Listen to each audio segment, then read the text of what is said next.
معزز حاضرین اور محترم خواتین، السلام علیکم ورحمۃ اللہ وبرکاتہ۔ میری آج کی گفتگو کا موضوع ہے حب رسول کے تقاضے۔ ظاہر بات ہے کہ کوئی مسلمان ایسا نہیں ہوگا کہ جو مدعی نہ ہو کہ اسے حضور سے انتہائی محبت ہے، بلکہ جو عوام ہیں مسلمان، وہ چاہے بے عمل ہوں لیکن ان میں جو حمیت اور غیرت رسول کے لیے ہے صلی اللہ علیہ وسلم، کہ ان کی حرمت پر کٹ مرنے کے لیے تیار رہتے ہیں، تو اس سے میں سمجھتا ہوں کہ کوئی شخص بھی محروم نہیں ہے۔ لیکن اس حب رسول کے تقاضے کیا ہیں، ان کو سمجھنے کی ضرورت ہے۔ کہیں ایسا نہ ہو کہ ہم تو اپنے تئیں یہ سمجھتے رہیں کہ ہم بہت عاشق رسول ہیں، محب رسول ہیں، لیکن آخرت میں جا کر قیامت کے دن ہم پر راز کھلے کہ نہیں، اللہ کو تو یہ شے قبول نہیں ہے، تمہارا دعویٰ رد ہے۔ اس ضمن میں سب سے پہلے آپ کے سامنے ایک فارمولہ رکھنا چاہتا ہوں۔ دیکھیے، اسلام کا تقاضا کیا ہے؟ اللہ کی اطاعت کرو اور اللہ کے رسول کی اطاعت کرو، یہ بنیاد ہے۔ حاکم مطلق اللہ ہے، شارع حقیقی اللہ ہے، اور اس کے نمائندے کی حیثیت اس کے رسول کو حاصل ہے صلی اللہ علیہ وسلم۔ اطیعوا اللہ و اطیعوا الرسول۔ اس سے جو انحراف کرے گا، میں نے ابھی آپ کے سامنے سورہ آل عمران کی 2 آیتیں پڑھی ہیں۔ قُلْ إِن كُنتُمْ تُحِبُّونَ اللَّهَ فَاتَّبِعُونِي يُحْبِبْكُمُ اللَّهُ۔ اے نبی، ان سے کہہ دیجئے اگر تم اللہ سے محبت کرتے ہو تو میرا اتباع کرو، میری پیروی کرو، اللہ تم سے محبت کرے گا۔ وَيَغْفِرْ لَكُمْ ذُنُوبَكُمْ، اور تمہاری خطائیں بھی بخش دے گا۔ وَاللَّهُ غَفُورٌ رَحِيمٌ، اور اللہ تو غفور بھی ہے، رحیم بھی ہے۔ قُلْ اطیعوا اللہ والرسول، کہہ دو اطاعت کرو اللہ کی اور اللہ کے رسول کی۔ فَإِن تَوَلَّوْا، پھر اگر وہ اس سے روگردانی کریں، فَإِنَّ اللَّهَ لَا يُحِبُّ الْكَافِرِينَ، تو اللہ کو ایسے کافر پسند نہیں ہے۔ یعنی اطاعت رسول سے انکار، اللہ کی اطاعت سے انکار، گویا کہ انسان دائرہ اسلام سے خارج ہو گیا۔ کبھی کوئی خطا ہو جائے، غلطی ہو جائے، گناہ کا صدور ہو جائے، اور انسان فوراً توبہ کر لے، فوراً رجوع کرے، پشیمانی اسے ہو جائے، عزم مصمم کر لے دوبارہ میں نہیں کروں گا، تو اللہ بخش دے گا۔ انما التوبۃ علی اللہ للذین یعملون السوء بجہالۃ ثم یتوبون من قریب، سورہ نساء میں فرمایا اللہ کے ذمے ہے ان لوگوں کی توبہ قبول کرنا۔ انما التوبۃ علی اللہ، اللہ کے ذمے ہے۔ جو کہیں غلطی سے، جہالت میں، نادانی میں، جذبات سے مغلوب ہو کر کوئی غلط کام کر بیٹھتے ہیں، لیکن فوراً توبہ کرتے ہیں، اللہ کی جناب میں رجوع کرتے ہیں، فوری توبہ اگر ہو جائے تو فوراً اللہ تعالیٰ کی مغفرت جو ہے ڈھانپ لیتی۔ لیکن اگر مستقل طور پر کسی ایک معصیت پر بھی ڈیرا ڈال دیا جائے، مثلا آج کی دنیا میں جو بہت بہت کامن شے ہے، سود جسے اللہ نے حرام قرار دیا، جس پر اللہ کی طرف سے اعلان جنگ ہے، فَأَذَنُوا بِحَرْبٍ مِّنَ اللَّهِ وَرَسُولِهِ، تو سن لو، الٹیمیٹم ہے اللہ اور اس کے رسول کی طرف سے۔ اسے اپنے کاروبار کا مستقل جز بنا لیا تو ایک غلطی، ایک گناہ بھی انسان کو ہمیشہ کے لیے جہنم میں ڈال سکتا ہے۔ بَلَا مَنْ كَسَبَ سَيِّئَةً وَأَحَاطَتْ بِهِ خَطِيئَتُهُ فَأُولَٰئِكَ أَصْحَابُ النَّارِ هُمْ فِيهَا خَالِدُونَ۔ کیوں نہیں؟ کسی نے جان بوجھ کر ایک بڑا گناہ کمایا، چھوٹے چھوٹے گناہ جو ہے، گناہ صغیرہ، وہ تو خود بخود بھی دھلتے رہتے ہیں، اللہ کی رحمت سے صاف ہوتے رہتے ہیں۔ لیکن کسی نے کبیرہ گناہ کمایا، جان بوجھ کر کیا، اور پھر اس پر ڈیرے ڈال دیے اور وہ گناہ اس کے گرد گھیرا کر بیٹھا. احاطت بہ خطیئتہ فاولئک اصحاب النار هم فیہا خالدون. تو وہ ہے جہنمی اور اس میں ہمیشہ رہنے والے. تو اطاعت اللہ کی، اطاعت رسول کی، یہ تو اسلام کا بنیادی مطالبہ ہے. اگر یہ بھی نہیں ہے تو پھر کچھ نہیں. اگر یہ نہیں تو بابا پھر سب کہانیاں. اب ذرا اس سے قدم اوپر اٹھیے. اطاعت کے ساتھ محبت. جب اللہ کی اطاعت کے ساتھ اللہ کی محبت جمع ہو جائے گی تو اس کا نام ہے عبادت. امام ابن تیمیہ رحمۃ اللہ علیہ کے جو شاگرد رشید ہیں، حافظ ابن قیم رحمۃ اللہ علیہ، انہوں نے عبادت کی ڈیفینیشن کی ہے. عبادت کیا ہے؟ العبادت تجمع اصلین، دو بنیادی چیزوں کو جمع کرنے سے عبادت وجود میں آتی ہے. غایت الحب وغایت الذل والخضوع، حد درجے کی اللہ کی محبت اور حد درجے میں اللہ کے سامنے گویا کہ پست ہو جانا، جھک جانا، بچھ جانا. انتہائی اطاعت، انتہائی محبت. انتہائی میں کیوں کہہ رہا ہوں؟ سورہ بقرہ کے 20ویں رکوع کی پہلی آیت ہے والذین آمنوا اشد حبا للہ. اور جو لوگ صاحب ایمان ہوتے ہیں وہ شدید ترین ہوتے ہیں اللہ کی محبت میں. بعد میں یہ تو مثبت انداز ہے، منفی انداز میں جو آیت آئی ہے وہ بہت سخت وعید والی ہے، وہ میں بعد میں آپ کو سناؤں گا، تلاوت میں نے کی ہے. فارمولہ یہ ہے اللہ کی اطاعت جمع شدید محبت برابر ہے عبادت کے. اور یہ عبادت جو ہے ہمارا مقصد تخلیق قرار دیا گیا. سورہ زاریات کی یہ آیت آپ میں حضرات کے علم میں ہوگی، وما خلقت الجن والانس الا لیعبدون. میں نے جنوں اور انسانوں کو نہیں پیدا کیا مگر صرف اپنی عبادت کے لیے. یہ ہمارا مقصد تخلیق ہے. اس میں سے اطاعت والے حصے کی صحیح ترجمانی کی شیخ سعدی رحمۃ اللہ علیہ نے، زندگی آمد برائے بندگی. زندگی تو آئی ہے اطاعت کے لیے، بندگی کے لیے، غلامی کے لیے، عبدیت کے لیے. زندگی آمد برائے بندگی، زندگی بے بندگی شرمندگی. اگر اللہ کی بندگی ہی نہیں ہے تو سراسر شرمندگی ہے یہ، اور کچھ بھی نہیں.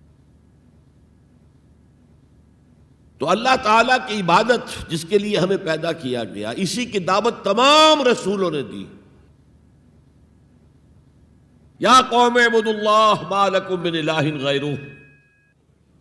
اے میری قوم کے لوگو، اللہ کی عبادت کرو، تمہارا کوئی معبود اس کے سوا نہیں ہے.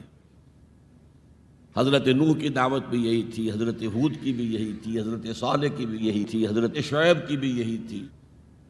بس فرق کیا ہے کہ پہلے رسول آتے تھے اپنی اپنی قوموں کی طرف صرف. لہذا آپ کو ان رسولوں کے ضمن میں ملے گا یا قوم اعبدوا اللہ ما لکم من الہ غیرہ. اے میری قوم کے لوگوں، اللہ کی عبادت کرو، اللہ کی بندگی کرو، اللہ کی پرستش کرو، اسی کو اپنا محبوب اصلی بناؤ اور اس کے ہر حکم کی اطاعت کرو. یا قوم اعبدوا اللہ ما لکم من الہ غیرہ. نبی اکرم صلی اللہ علیہ وسلم پر آ کر، کیونکہ آپ کی بعثت ہے پوری نوع انسانی کے لیے، تو اب یا قومے کا لفظ نہیں رہا، یا ایھا الناس، اے لوگو، اے بنی نوع انسان. یا ایھا الناس اعبدوا ربکم الذی خلقکم والذین من قبلکم لعلکم تتقون. اے لوگو، عبادت کرو، بندگی کرو، پرستش کرو اپنے اس رب کی جس نے تمہیں بھی پیدا کیا اور جو تم سے پہلے تھے ان کو بھی پیدا کیا، تاکہ تم بچ سکو. یہ کیوں کہا دوہرا کر تم سے پہلوں کو بھی پیدا کیا؟ اس لیے کہ اکثر و بیشتر گمراہ لوگ، مشرکین کیا کہتے تھے اپنے رسولوں سے کہ ہم تو بس بھی اپنے آباء و اجداد کے راستے پر چلیں گے. ما وجدنا علیہ آباءنا، جس طریقے پر، جس طرز عمل پر ہم نے اپنے آباء و اجداد کو پایا ہے ہم نے اسی پر چلنا ہے. تو واضح کر دیا تم بھی مخلوق ہو، وہ بھی مخلوق تھے. تم بھی انسان ہو، وہ بھی انسان تھے. تم سے بھی غلطی ہو سکتی ہے، ان سے بھی ہو سکتی تھی، لہذا یہ اصول نہیں ہے کہ جو بھی آباء و اجداد کی ریتیں ہیں، رسمیں ہیں، طریقے ہیں اور جو ان کے عقیدے ہیں انہی کو آپ لے کر چلیں، بلکہ آپ تو تلاش کریں صحیح عقیدہ کیا ہے، صحیح زندگی گزارنے کا طریقہ کیا ہے، اس کو اختیار کریں۔ تو یا ایھا الناس اعبدوا ربکم الذی خلقکم والذین من قبلکم لعلکم تتقون، تاکہ تم بچ جاؤ جہنم کی آگ سے۔ یہ جو میں نے بتایا کہ اطاعت کلی، ہمہ تن، ہمہ وقت، ہمہ وجوہ، جزوی اطاعت نہیں، بس یہ ذرا نوٹ آف کاشن ہے۔ اگر ہم اللہ کا ایک حکم مانیں گے ایک نہیں مانیں گے، یہ جزوی اطاعت ہے، یہ اللہ کو قبول نہیں ہے۔ اللہ کی طرف سے تو یوں سمجھیے کہ پیکج ڈیل ہے، ٹیک اٹ اور لیو اٹ، لینا ہے تو پورا لو ورنہ دفع ہو جاؤ، اللہ کو تمہاری ضرورت نہیں ہے، تمہیں اللہ کی ضرورت ہے۔ یا ایھا الذین آمنوا ادخلوا فی السلم کافہ، اے ایمان والو اسلام میں داخل ہونا تو پورے کے پورے ہو، ادھورے نہیں۔ اور سورہ بقرہ کی آیت نمبر 85 کے اندر تو جو وعید آئی ہے، افتؤمنون ببعض الکتاب وتکفرون ببعض، کیا تم ہماری کتاب، ہماری شریعت کے کچھ حصے کو مانتے ہو اور کچھ کو رد کرتے ہو؟ فما جزاء من یفعل ذلک منکم، تو جو کوئی بھی تم میں سے یہ روش اختیار کریں گے ان کی کوئی سزا اس کے سوا نہیں ہے، کان کھول کر سنیے، ان کی کوئی سزا اس کے سوا نہیں ہے کہ دنیا میں ذلیل و خوار کر دیے جائیں اور قیامت کے دن یردون الی اشد العذاب، شدید ترین عذاب میں جھونک دیے جائیں۔ وما اللہ بغافل عما تعملون، اللہ غافل نہیں ہے، بے خبر نہیں ہے، لا علم نہیں ہے اس سے کہ جو تم کر رہے ہو۔ تم اپنی داڑھیوں کے طول سے اللہ کو دھوکہ نہیں دے سکتے، تم اپنے پائجاموں کو ٹخنوں سے اوپر رکھے اللہ کو دھوکہ نہیں دے سکتے کہ تم بہت متبع رسول ہو، تم اپنے عمروں اور حجوں سے اللہ کو دھوکہ نہیں دے سکتے، اللہ کو معلوم ہے کہ حرام کی کمائی سے حج کیا ہے تم نے، حرام کی کمائی سے عمرہ کیا ہے تم نے۔ تو یہ جو جزوی اطاعت ہے کوئی اطاعت نہیں، اللہ کو قبول نہیں۔ آدمی سوچتا ہے کہ چلیے میں نے یہ کام اچھے کیے، یہ برے کیے، مجھے اچھے کاموں کا کچھ کریڈٹ بھی تو ملنا چاہیے نا، لیکن نہیں، اللہ کہتا ہے جزوی اطاعت منہ پر دے ماری جائے گی، اور جو دنیا کی سزا ہے وہ تو ہم اپنی آنکھوں سے دیکھ رہے ہیں۔ 130، 140 یا 150 کروڑ مسلمان دنیا میں ہیں، ذرا اندازہ کیجیے، لیکن ہماری رائے کی کوئی اہمیت ہے؟ بین الاقوامی معاملات میں کوئی ہم سے مشورہ لیتا ہے کیا؟ آپ کا کیا خیال ہے؟ کس نمی پرست کے بھیا کیستی، ایسے بھی ملک تھے کہنا چاہیے، اب تو ان کا حال پتلا ہے، دولت کے انبار تھے ان کے پاس، لیکن ان کا مذاق اڑتا تھا مغربی ممالک، وہ چاہے سعودی بادشاہ ہوں اور چاہے وہ UAE کے امیر ہوں، مذاق ہی اڑتا تھا، کوئی حیثیت نہیں۔ حالانکہ کتنا بڑا رقبہ ہے انڈونیشیا کے آخری جزیروں سے لے کر موریتانیہ تک، سالڈ اسلامی آبادی، مسلمان آبادی۔ آپ کہیں گے کہ یہ بھارت جو ہے اس میں تو اکثریت تو نہیں ہے، لیکن 15 کروڑ یا 18 کروڑ تو آدمی یہاں موجود ہیں، لیکن کوئی عزت، کوئی حیثیت دنیاوی بین الاقوامی سطح پر۔ بہرحال یہاں بھی ہیں لوگ، کھاتے پیتے لوگ ہیں، ان کی اپنی کچھ عزت ہے اپنے معاشرے کے اندر، لیکن بحیثیت امت، بحیثیت قوم کیا حیثیت ہماری؟ تو الا خزی فی الحیات دنیا، وہ تو ہماری نگاہوں کے سامنے موجود ہے۔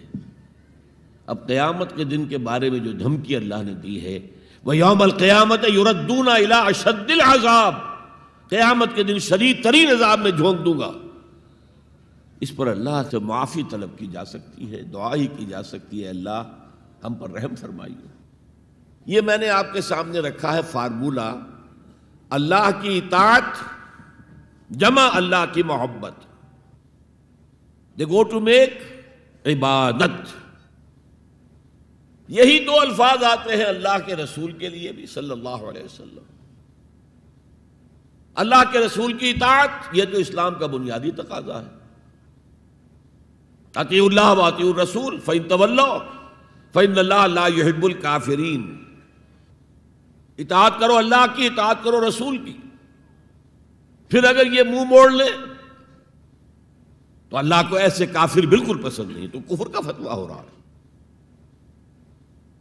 لیکن اللہ کے رسول کی اطاعت کے ساتھ محبت کو جمع کیجئے. میں نے ابھی آپ کو حدیث سنائی ہے، حضور نے فرمایا لا یؤمن احدکم حتی اکون احب الیہ من والدہ وولدہ والناس اجمعین. تم میں سے کوئی شخص مومن ہو ہی نہیں سکتا جب تک کہ میں اسے محبوب تر نہ ہو جاؤں، اپنے باپ سے، اپنے بیٹے سے اور تمام انسانوں سے. تو اللہ کے رسول کی اطاعت جمع اس کی محبت.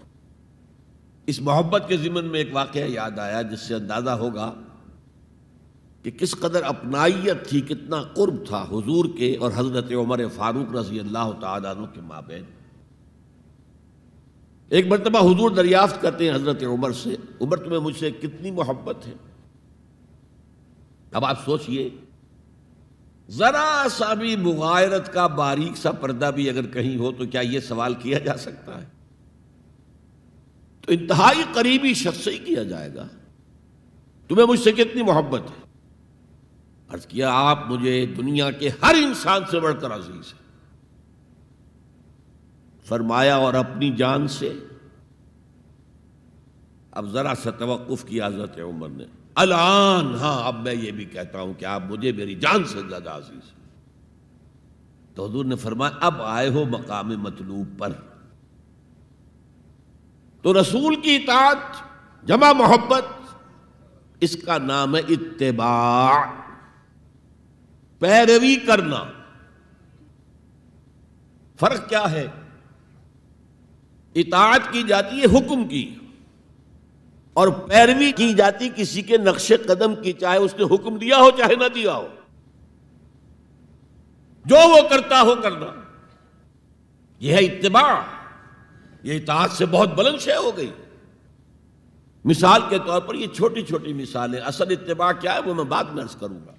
کوئی ایک صحابی بدو باہر سے آئے، ایک ہی دفعہ حضور کو دیکھا. حضور اس وقت اس حالت میں تھے کہ آپ کے بٹن جو ہے کھلے ہوئے تھے گریبان کے. انہوں نے پھر ساری عمر اپنے گریبان کے بٹن نہیں لگائے.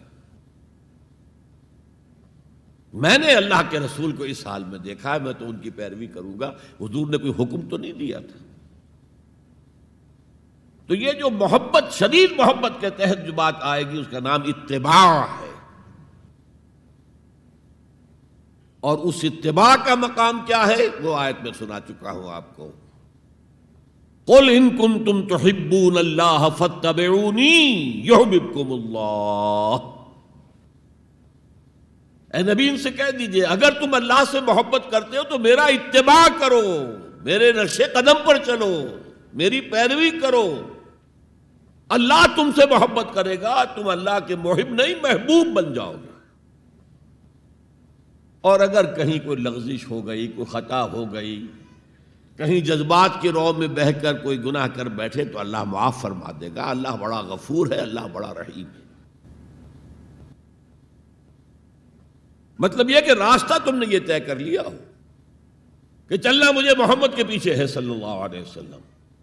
اب چلتے چلتے کبھی پاؤں پھسل گیا، کہیں گر گئے، کوئی بات نہیں، اٹھو فوراً، توبہ کرو اور آگے بڑھو. تو خطا اگر ہو بھی جائے گی، کہیں لغزش ہو جائے، کہیں چلتے چلتے پاؤں پھسل جائے کیچڑ میں، یا کوئی کیلے کا چھلکا آ گیا پاؤں تلے، گر گئے، کوئی حرج نہیں، اٹھو دوبارہ. لیکن نقش قدم جو ہے محمد کا صلی اللہ علیہ وسلم اس پر چلنا ہے. یہ اس اتباع کا ذکر آیا ہے سورہ اعراف کی ان آیات میں. آپ کو معلوم ہے کہ حضرت موسیٰ علیہ السلام کو جب تورات پر طلب کیا گیا تو کوہ طور پر تورات دینے کے لیے، تو پہلے 30 دن کے لیے بلایا تھا، پھر 10 دن کا اور اضافہ کر دیا گیا، 40 دن ہو گئے. فَتَمَّتْ مِيقَاتُ رَبِّكَ 40 لَيْلَةً. اس اثنا میں پیچھے فتنے میں مبتلا ہو گئے بنی اسرائیل. سامری اس نے ایک ڈھونگ رچایا اور ایک بچڑا جو ہے وہ سونے چاندی کا بنایا ہوا بچڑا ڈھال کر کھڑا کر دیا، اس میں سے کوئی تھوڑی سی آواز بھی نکلتی تھی، کوئی ایسی ہے کہ ہوا گزرتی تھی تو آواز سے آتی تھی۔ کہا یہ ہے تمہارا الہ۔ یہ تو موسیٰ تو بھول گیا کہاں گیا ہے، کوہ طور کے اوپر کس خدا سے ملنے گیا ہے، خدا تو یہ ہے۔ اور بنی اسرائیل کے بہت سے لوگ اس فریب میں آ گئے اور بچڑے کی پوجا کرنے لگے۔ اب جب حضرت موسیٰ آئے، اور آپ کو معلوم ہے حضرت موسیٰ کا مزاج جلالی تھا، وہ پتھر کی تختیاں لے کر آئے تھے کہ جن پر کوہ طور پر اللہ تعالیٰ نے اپنے احکام عشرہ جو ہیں دی 10 کمانڈمنٹس مشہور، وہ کندہ کر کے آپ کو دیے تھے، وہ ہاتھ میں لے کر آئے۔ یہاں معلوم ہوا یہ صورت پیش آ گئی ہے۔ فَأَلْقَى الْأَلْوَاحَ، تو وہ تختیاں تو آپ نے زمین پہ ڈالی، اور پھر جو احتساب کیا ہے، پہلے تو اپنے بھائی حضرت ہارون کا، ان کی داڑھی کے بال پکڑے، ان کے سر کے بال پکڑے اور کھینچا اپنی طرف۔ اس نے کہا کہ بھائی مجھے ذلیل نہ کرو لوگوں کے سامنے، میں نے انہیں روکا لیکن یہ تو مجھے قتل کرنے پر تل گئے تھے، اور مجھے اندیشہ یہ ہوا کہ کہیں آپ واپس آ کر یہ نہ کہیں ان فرقت بین بنی اسرائیل، کہ تم نے جو بنی اسرائیل کے درمیان تفرقہ پیدا کر دیا۔ تو میں نے کہا آپ ہی واپس آ کر نپٹے۔ اب پہلی بات نوٹ کیجئے، تاریخ انسانی کا یہ عظیم واقعہ ہے، کئی ہزار یہودی اپنے اپنے قبیلے کے لوگوں کے ہاتھوں ذبح کیے گئے اس پر۔ اللہ تعالیٰ نے حکم دیا اور حضرت موسیٰ نے وہ حکم دیا، اللہ کا حکم موسیٰ نے پہنچایا کہ 12 قبیلے ہیں نا، ہر قبیلے کے جن لوگوں نے یہ حرکت کی ہے ان کو اسی قبیلے کے لوگ اپنے ہاتھ سے ذبح کریں۔ اب یہ بہت بڑی توبہ تھی، بہت بڑی توبہ تھی، بہت بڑی توبہ تھی، اپنے قبیلے کے لوگوں کو قتل کر دینا۔ پھر وہ 70 نمائندے لے کر تمام جو بڑے لوگ تھے کوہ طور پر حاضر ہوئے، اجتماعی طور پر اللہ سے عفو درگزر کی درخواست بھی کرنے کی۔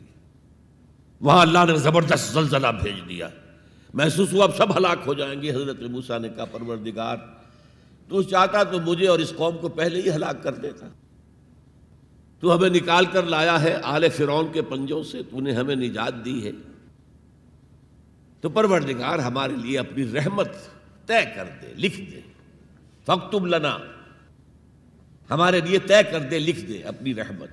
اس پر فرمایا اللہ نے دیکھو موسیٰ، میری ایک رحمت تو عام ہے، وسعت کل شیء، رحمتی وسعت کل شیء، ہر شے کے ساتھ ہے،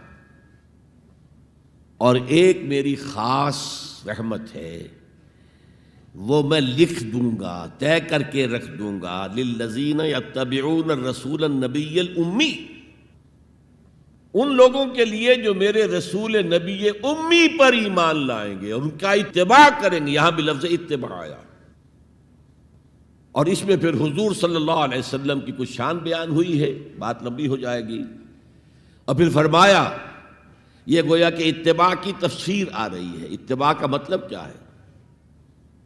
فالذین آمنوا بہ وعزروہ ونصروہ واتبعوا النور الذی انزل معہ اولئک ھم المفلحون، تو جو لوگ ان پر ایمان لائیں گے اور جو ان کی تعظیم کریں گے اور جو ان کی نصرت کریں گے، مدد کریں گے، اور جو اس نور کی پیروی کریں گے جو ان کے ساتھ نازل کیا جائے گا، تو وہی ہوں گے مفلحون، وہ ہوں گے کامیاب ہونے والے، فلاح یافتہ لوگ وہ ہوں گے جو یہ 4 رشتے ہمارے اس رسول نبی امی کے ساتھ پختگی کے ساتھ قائم کر لیں۔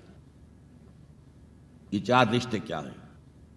اتباع رسول کا تقاضا اول تو ان 4 الفاظ کے حوالے سے سمجھیے، پھر ذرا ایک دوسرے انداز میں بھی بیان کروں گا۔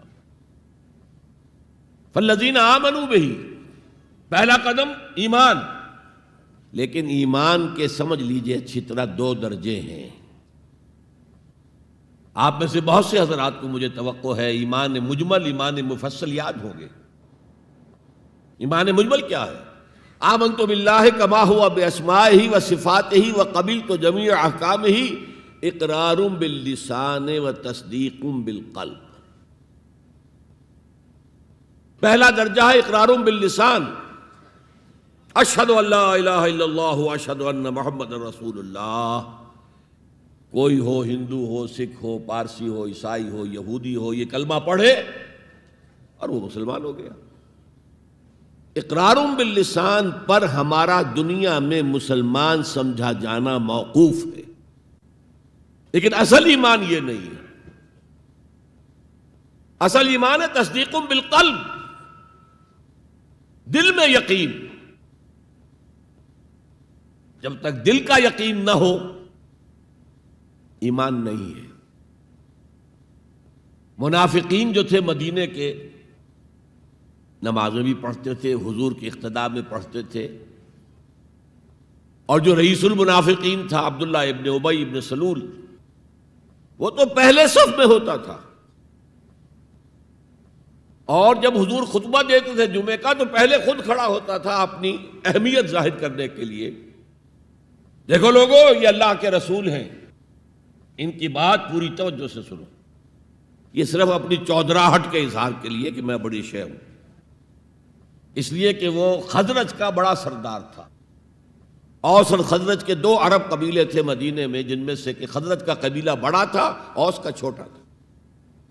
اور خزرج کا سردار یہ عبداللہ ابن ابی تھا، اور اس کے بارے میں یہ طے ہو چکا تھا کہ اسے ہم اپنا بادشاہ بنا لیں گے.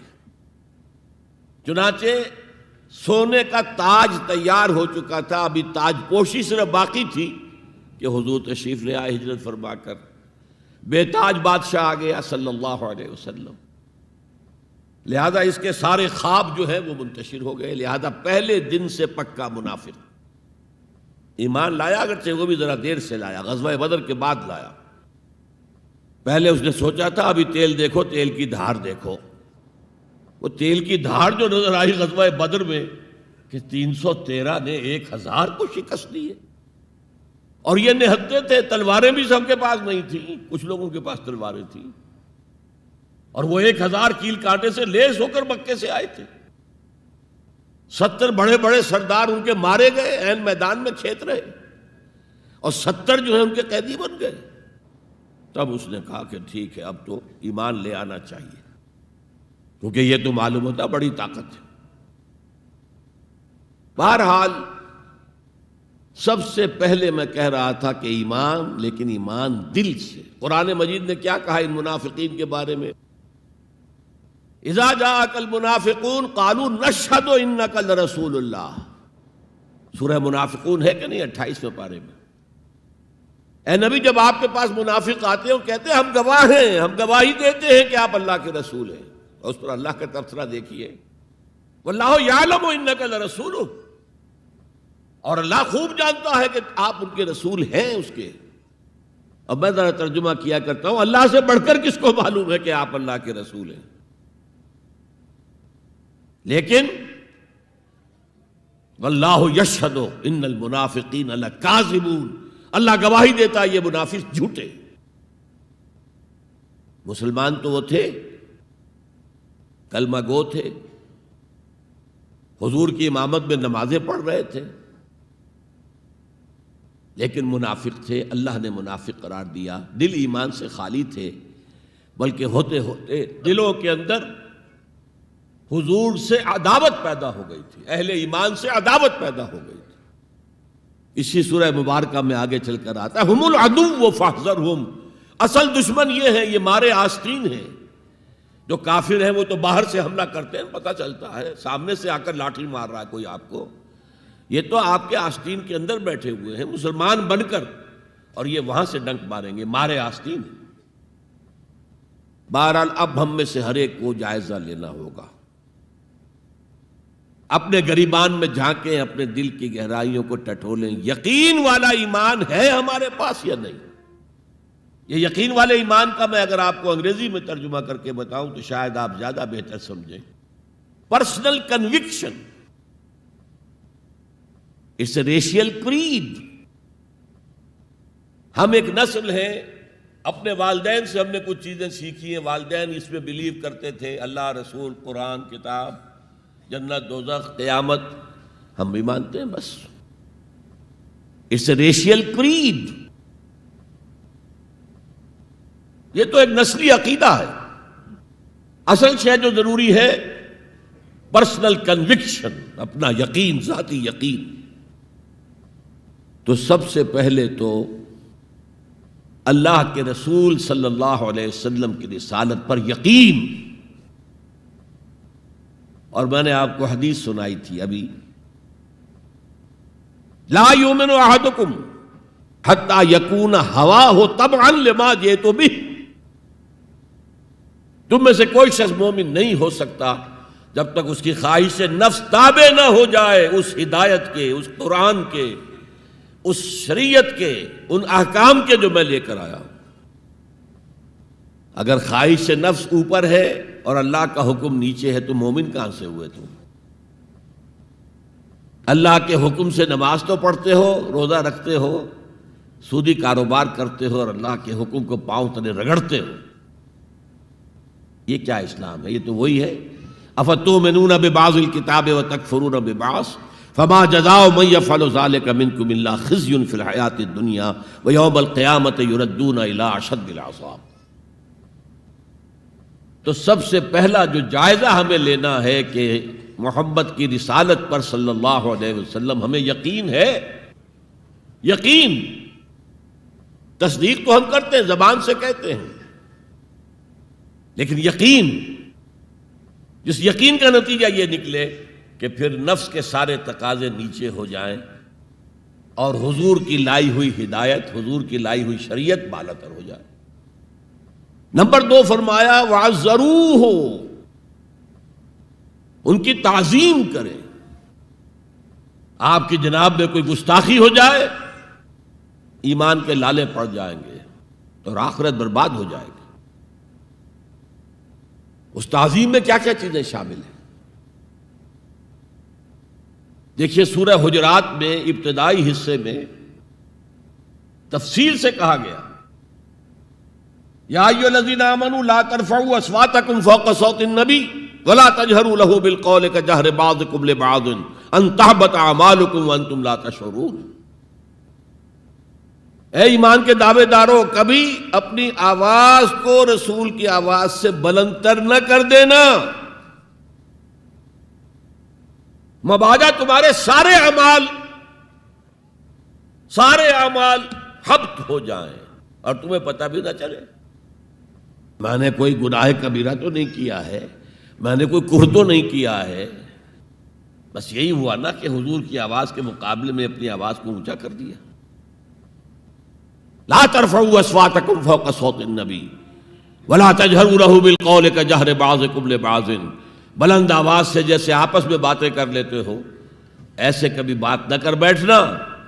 ان تحبط اعمالکم، کہ تمہارے سارے اعمال حبط ہو جائیں، اکارت چلے جائیں، ختم ہو جائیں. وانتم لا تعلمون، تمہیں احساس بھی نہ ہو کہ ساری پونجی لٹ گئی. اس آیت کا ہم پر اطلاق کیسے ہوگا؟ کبھی سوچا آپ نے؟ صحابہ کرام تو یقیناً اس کے مخاطب اول تھے، ہم پر کیسے اطلاق ہوگا؟ اگر ہماری گفتگو ہو رہی ہو، بحث ہو رہی ہو، میں کچھ کہہ رہا ہوں، آپ کچھ کہہ رہے ہیں، لیکن کوئی کہہ دے حضور نے یوں فرمایا ہے، فوراً چپ ہو جاؤ. اب اگر کہا نہیں میرا خیال یہ ہے، اب گویا کہ یہ حضور کی آواز سے آپ نے اپنی آواز اونچی کر دی. اپنا فکر، اپنا فلسفہ، اپنا فہم، اپنی سوچ، اپنی عقل. ہاں بعد میں تحقیق کر لو یہ جو کہا تھا کہ حضور نے فرمایا، فرمایا بھی ہے کہ نہیں ہے، حدیث صحیح ہے کہ نہیں ہے، مستند ہے کہ نہیں ہے. لیکن اس وقت آواز بند کر لینا لازم ہوگا کہ اس کے بعد اقول نہیں کہہ سکتا میں یہ کہتا ہوں. اس کا تو مطلب یہ کہ آپ مد مقابل بن کر رسول کے آ رہے ہیں. تو لا ترفعوا اصواتکم فوق صوت النبی ولا تجہروا له بالقول کجہر بعضکم لبعض ان تحبط اعمالکم وانتم لا تشعرون.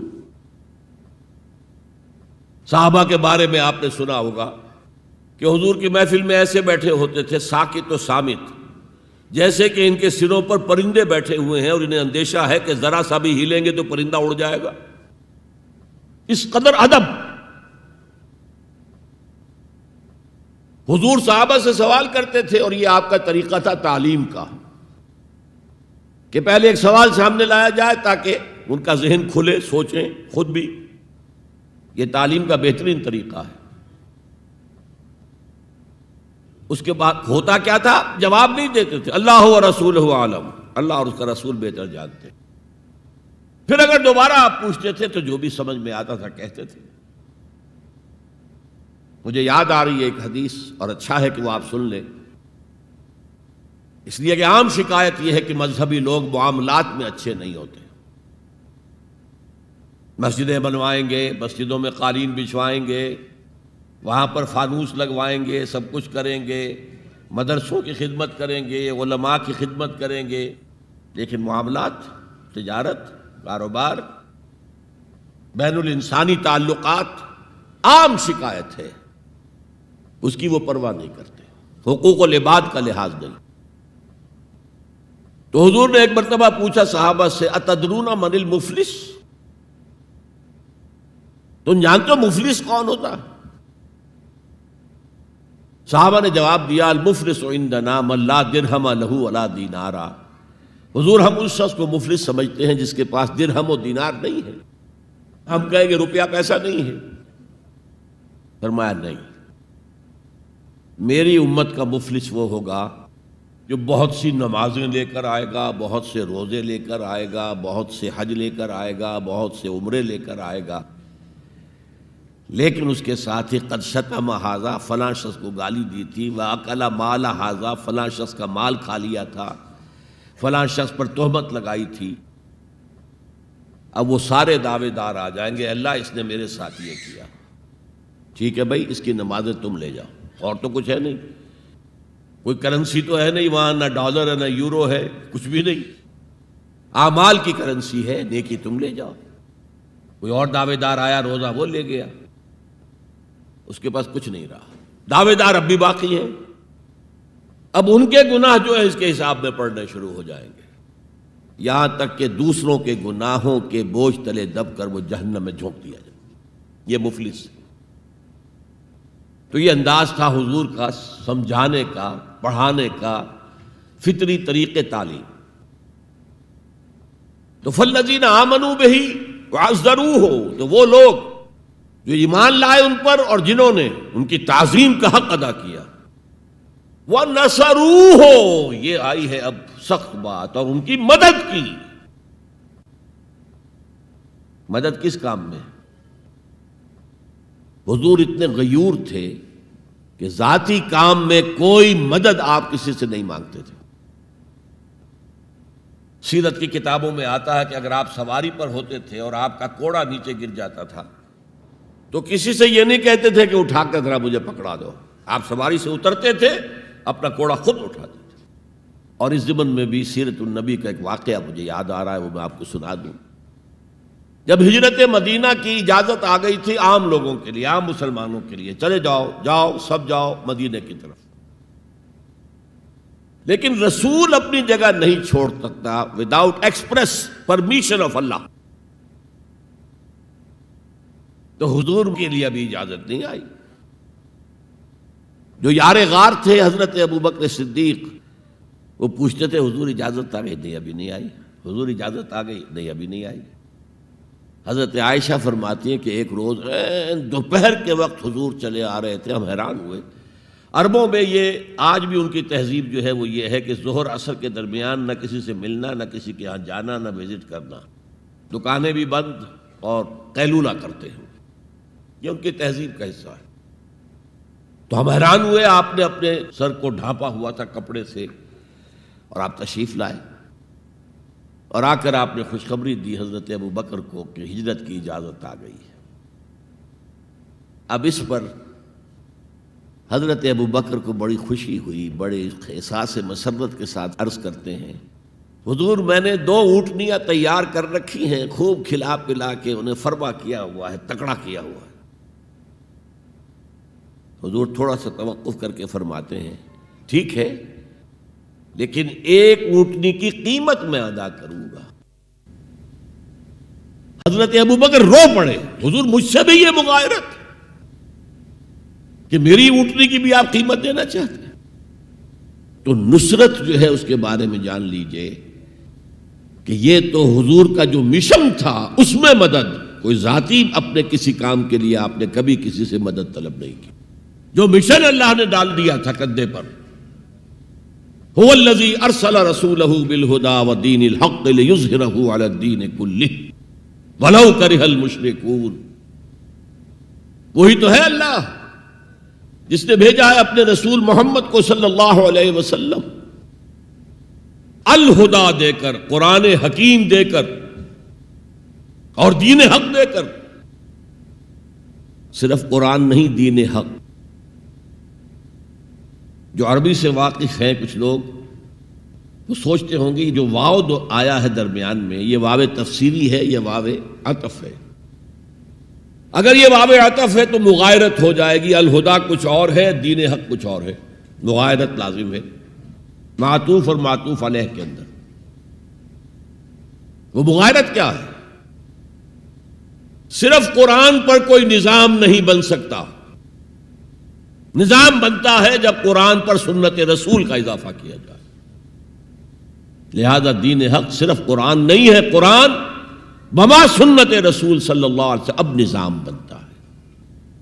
جیسے قرآن میں کتنی دفعہ کہا اقیموا الصلاۃ اقیموا الصلاۃ اقیموا الصلاۃ الذین یقیمون الصلاۃ، کتنی مرتبہ. لیکن کیا نماز کا کوئی نظام بن سکتا ہے قرآن کی بنیاد پر؟ کیا یہ نماز کے 5 اوقات معین ہو سکتے ہیں یقین کے ساتھ؟ اشارات تو ہیں، لیکن یہ کہ کیا یقین کے ساتھ 5 کا یہ معاملہ؟ یہ تو معلوم ہے کہ قیام بھی ہے، رکوع بھی ہے، سجود بھی ہے. ترتیب کیا ہے؟ یہ کسی قرآن مجید کی آیت سے ثابت ہوگا؟ پھر ہر رکعت میں رکوع ایک ہے، سجدے 2 ہیں. کیوں؟ یا تو سجدہ بھی ہو یا رکوع بھی 2 ہو. لاکھ اختلاف ہو جاتے. یہ جو 1450 برس ہو گئے، کہیں پریڈ ٹوٹتی ہے. اگر یہ ہوتا کسی کے نزدیک رکوع بھی 2 ہے تو ایک رکوع کے بعد دوسرا رکوع کرتا، باقی لوگ گئے ہوتے سجدے کے اندر. ٹوٹ گئی نا پریڈ. اور کسی کی رائے یہ ہوتی کہ سجدہ بھی ایک ہی ہے تو وہ ایک سجدہ کر کے کھڑا ہو جاتا، دوسرے ابھی دوسرا سجدہ کر رہے. تو وہ کہہ سکتا تھا کہ یہ ناداں گر گئے سجدے میں جب وقت قیام آیا. اب تو وقت قیام آ چکا تھا. ہے ایسا اختلاف کوئی؟ سن 62 میں پہلی مرتبہ جب حج پر گیا ہوں تو سب سے بڑا تاثر میرا یہی تھا کہ 1400 برس ہو گئے ہیں اور امت کتنے وسیع علاقے میں پھیلی ہے. ہر نسل کے لوگ اس میں آئے ہیں، ہر رنگ کے لوگ آئے ہیں، ہر جغرافیائی پس منظر کے لوگ آئے ہیں، ہر تاریخی پس منظر کے لوگ آئے ہیں. لیکن یہ نماز میں تو کوئی فرق نہیں. نماز ٹوٹتی نہیں کہیں. پریڈ، ایک پریڈ چل رہی ہے. تو نماز کا بھی نظام سنت کے بغیر نہیں بنتا. تو نظام زندگی، مکمل نظام زندگی، وہ قرآن پر سنت کے اضافے سے وجود میں آئے گا. اس لیے قرآن کو علیحدہ کہا اور دین الحق کو علیحدہ کیا. اور دین الحق کسے کہتے ہیں؟ دیکھیے دین کے بنیادی معنی ہیں جزا و سزا. مالک یوم الدین ہم پڑھتے ہیں کہ نہیں؟ ارأیت الذی یکذب بالدین، تم نے دیکھا اس شخص کو جو جزا و سزا کا منکر ہے. اب یہ جزا و سزا یقیناً کسی قانون کے تحت ہوتا ہے، اور قانون کا ساتھ تصور ہے قانون بنانے والا کون ہے. جس کو آپ مانیں گے قانون بنانے والا اور اس کی اطاعت میں پورا نظام زندگی دے دیں گے، اس کا دین ہے جو آپ نے اختیار کیا ہے. قرآن مجید میں مرکب اضافی کی شکل میں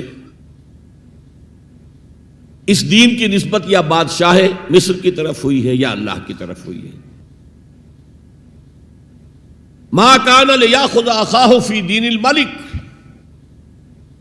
حضرت یوسف کے پاس علیہ الصلوۃ والسلام جب اتنے طویل عرصے کے بعد 11 بھائی آئے، ان میں بنیامین بھی تھا جو آپ کا حقیقی بھائی تھا. اسے اپنے پاس روکنا چاہتے تھے، لیکن جس بادشاہ کے تحت وہ سارا نظام تھا وہ بادشاہ تو نہیں تھے نا، تو بادشاہ تو وہ تھا جس نے خواب دیکھا تھا کہ 7 دبلی گائیں جو ہیں وہ 7 موٹی گائیں کو کھا گئی، نگل گئی، اس کی تعبیر بتائی تھی، تبھی تو جیل سے نکلے تھے۔ اب یہ کہ بہت بڑے افسر تھے، بڑے وزیر تھے، آپ انہیں جو چاہے کہہ لیں، لیکن بادشاہ تو نہیں تھے نا، نظام تو بادشاہ کا تھا، اور بادشاہ کے قانون کے مطابق وہ باہر سے آئے ہوئے کسی شخص کو اپنے پاس روک نہیں سکتے تھے۔ ما کان لیاخذ اخاہ فی دین الملک، تو اللہ تعالیٰ نے وہ پھر ہیلا نکالا ان کے لیے، تفصیل آپ کے علم میں ہے۔ کذالک کدنا لیوسف، ہم نے اس طریقے سے ایک تدبیر کر دی یوسف کے لیے، اللہ نے اپنے ذمے لے لی بات۔ تو دین الملک، دین الملک کیا ہے؟ بادشاہ مطاع مطلق ہے، ساورینٹی بلونگز ٹو ہم، بادشاہ ہو یا کوئن ہو، وہ قانون بنائے گا اور اس کے تحت آپ کو زندگی بسر کرنی ہوگی، یہ دین الملک۔ اور دین اللہ کیا ہے؟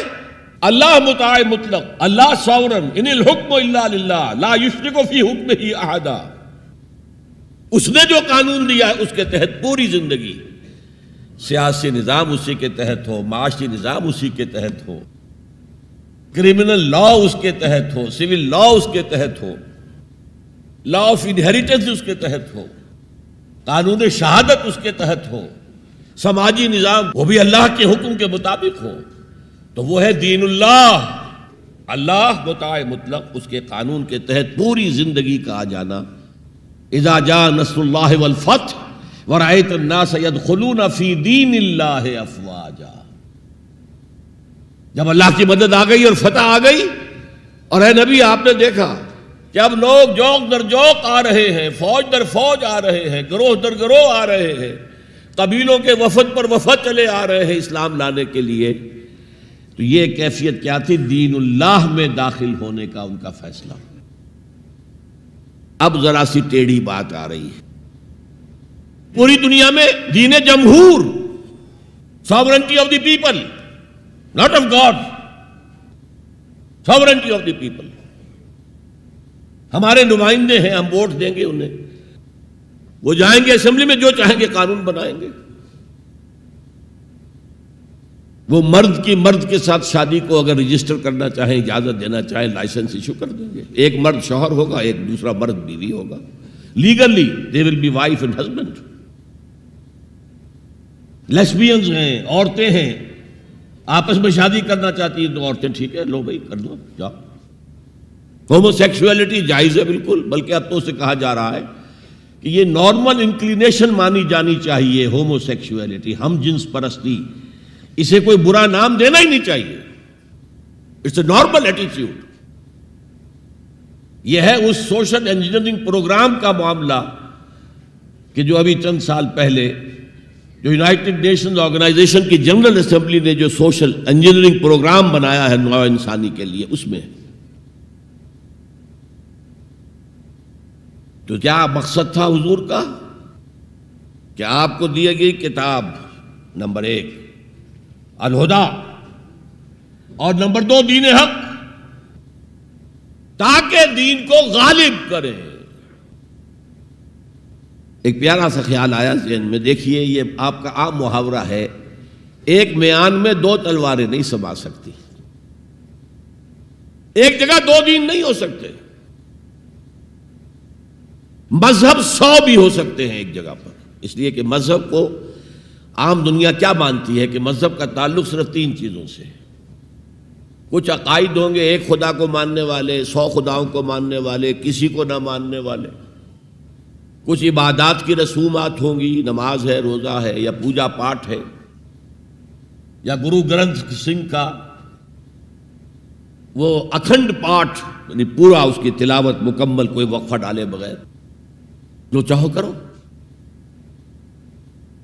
سوشل کسٹمز ہوتے ہیں، بچہ پیدا ہوگا تو کیا کریں گے؟ عقیقہ کریں گے، بپتسمہ دیں گے، عیسائی بپتسمہ دیتے ہیں، بیپٹائز کرتے ہیں، ہم عقیقہ کرتے ہیں۔ پیدا ہوتے ہی دائیں کان میں اذان، بائیں میں اقامت کہتے ہیں۔ کوئی مر جائے گا تو کیا کریں گے؟ ڈیڈ باڈی کا جلائیں گے یا دفنائیں گے، یا پارسیوں کی طرح کہیں اونچی جگہ پر رکھ دیں گے کہ کیلیں اور کوے آئیں اور کھا جائیں۔ کم سے کم ان کی غذا کا تو کام چلے نا. زمین میں دبا دیں گے تو مٹی ہو کر مٹی میں مل جائے گا، کسی کے کام ہی نہیں آئے. بہرحال ان تین چیزوں کے مجموعے کا نام ہے مذہب. جبکہ دین کے اندر تین چیزیں مزید شامل ہو جاتی ہیں: سماجی نظام، معاشی نظام، سیاسی نظام. یہ 3 جمع 3 بن کر دین بنتا ہے. تو دین تو دو نہیں ہو سکتے. جمہوریت اور آمریت تو ساتھ ساتھ نہیں ہو سکتے. کیپٹلزم اور کمیونزم تو ساتھ ساتھ نہیں ہو سکتے. ڈیموکریسی اور ملوکیت تو ساتھ ساتھ نہیں ہو سکتے. اس اعتبار سے ایک مغلوب ہوگا، ایک غالب ہوگا. مغلوب مذہب بن جائے گا اور غالب دین ہوگا. آج دین جمہور غالب ہے. اور جو اقبال کا شعر ہے بڑا پیارا: بندگی میں گھٹ کے رہ جاتی ہے ایک جوئے کباب، اور آزادی میں بہرے بے کراں ہے زندگی. اگر دین آزاد ہے، غالب ہے، چھایا ہوا ہے تو وہ ہے اصل دین، ورنہ وہ سکڑ کر مذہب بن جائے گا. ہم 60 سال پہلے دین انگریز پر تھے نا. حاکم کون تھا؟ وہ بادشاہ کو ملکہ بیٹھا ہوا یا بیٹھی ہوئی ہے انگلستان میں.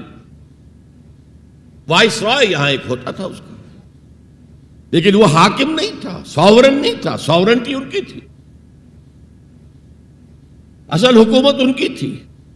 ہز میجسٹیز گورنمنٹ یا ہر میجسٹیز گورنمنٹ، ان کی تھی حکومت. تو اس اعتبار سے دین کو غالب کرنا یہ بہت جان جوکھوں کا کام تھا. یہ نوٹ کر لیجئے آپ. دیکھیے تمام نبی اور رسول مبلغ بن کر آئے، داعی بن کر آئے، بشیر بن کر آئے، نذیر بن کر آئے، بشارت دینے والے کہ اللہ کے راستے پر آؤ گے فروح و ریحان و جنت نعیم. اور اگر انذار کرنے والے نذیر بن کر آئے، اگر غلط راستے پر جاؤ گے تو جہنم ہے. حضور بھی یا ایھا النبی انا ارسلناک شاہدا و مبشرا و نذیرا و داعیا الی اللہ باذنہ و سراجا منیرا. یہ جو 5 حیثیتیں ہیں یہ مشترک ہیں حضور میں اور تمام انبیاء میں. اگرچہ ہر حیثیت میں حضور کی اپنی شان ہے جس میں کوئی دوسرا نبی ان کے قریب نہیں آ سکے گا. لیکن نوٹ کیجئے یہ آیت جو میں اس وقت آپ کے سامنے رکھ رہا ہوں، جس کے لیے نصرت مطلوب تھی، آؤ میرا ہاتھ بٹاؤ، یہ قرآن میں 3 دفعہ آئی ہے محمد الرسول اللہ کے لیے، اور کسی کے لیے نہیں آئی. ابراہیم کی نسبتیں دیکھیے، 3 نسبتیں ہیں کتنی اعلیٰ بلند. خلیل اللہ ہے، واتخذ اللہ ابراہیم خلیلا. ابو الانبیاء ہے، سینکڑوں رسول اور نبی ان کی اولاد میں آئے. حضرت اسحاق کی اولاد سے، وہ جو prophets of the Old Testament ہیں، ان کی کتابیں جو ہیں، صحیفے ہیں، دیکھیے. پھر حضرت اسماعیل کے اولاد میں حضرت محمد صلی اللہ علیہ وسلم، مدیان کی اولاد میں حضرت شعیب.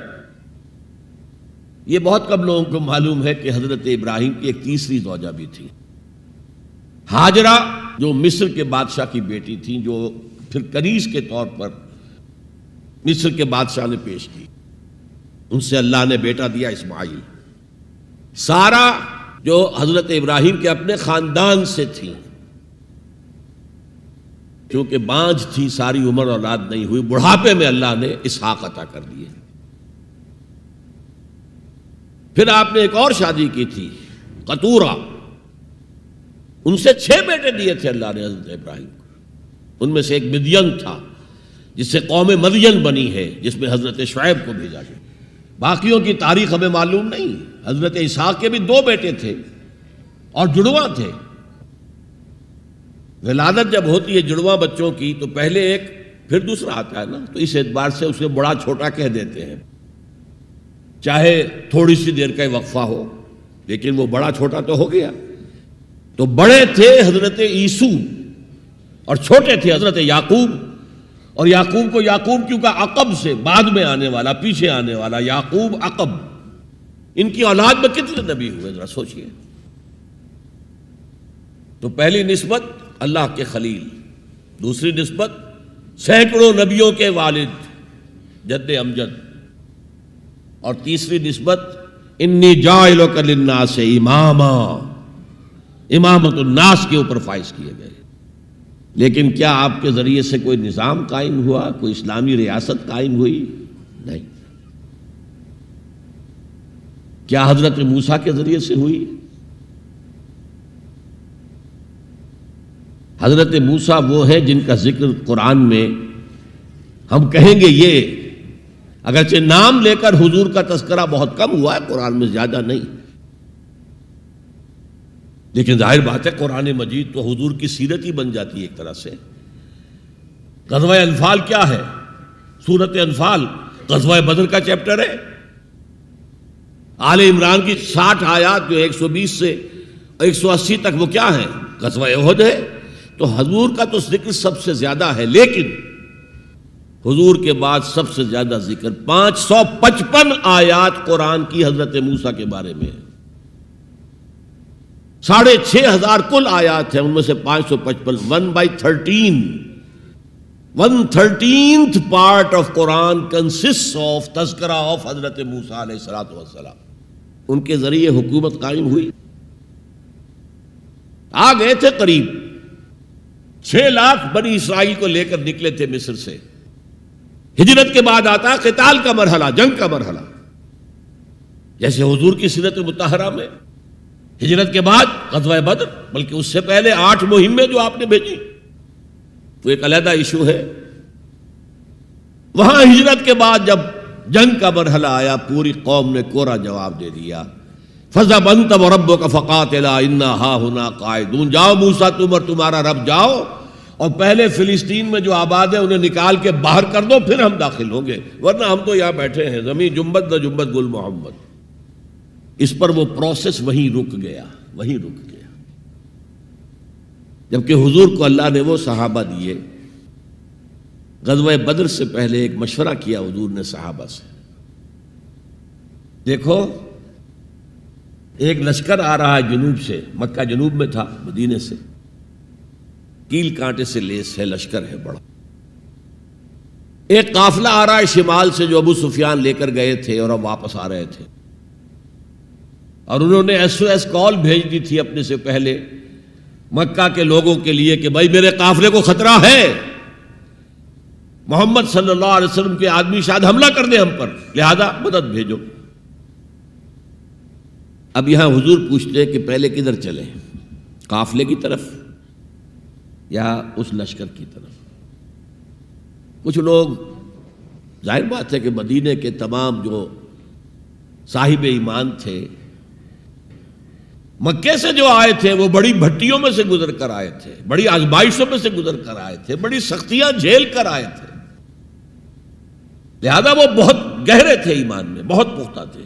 مدینے والوں کو تو ایسی کوئی قربانی دینی نہیں پڑی، پورا قبیلہ ایمان لے آیا، لہذا وہاں کچھ نہ کچھ کچے لوگ بھی تھے ہم جیسے.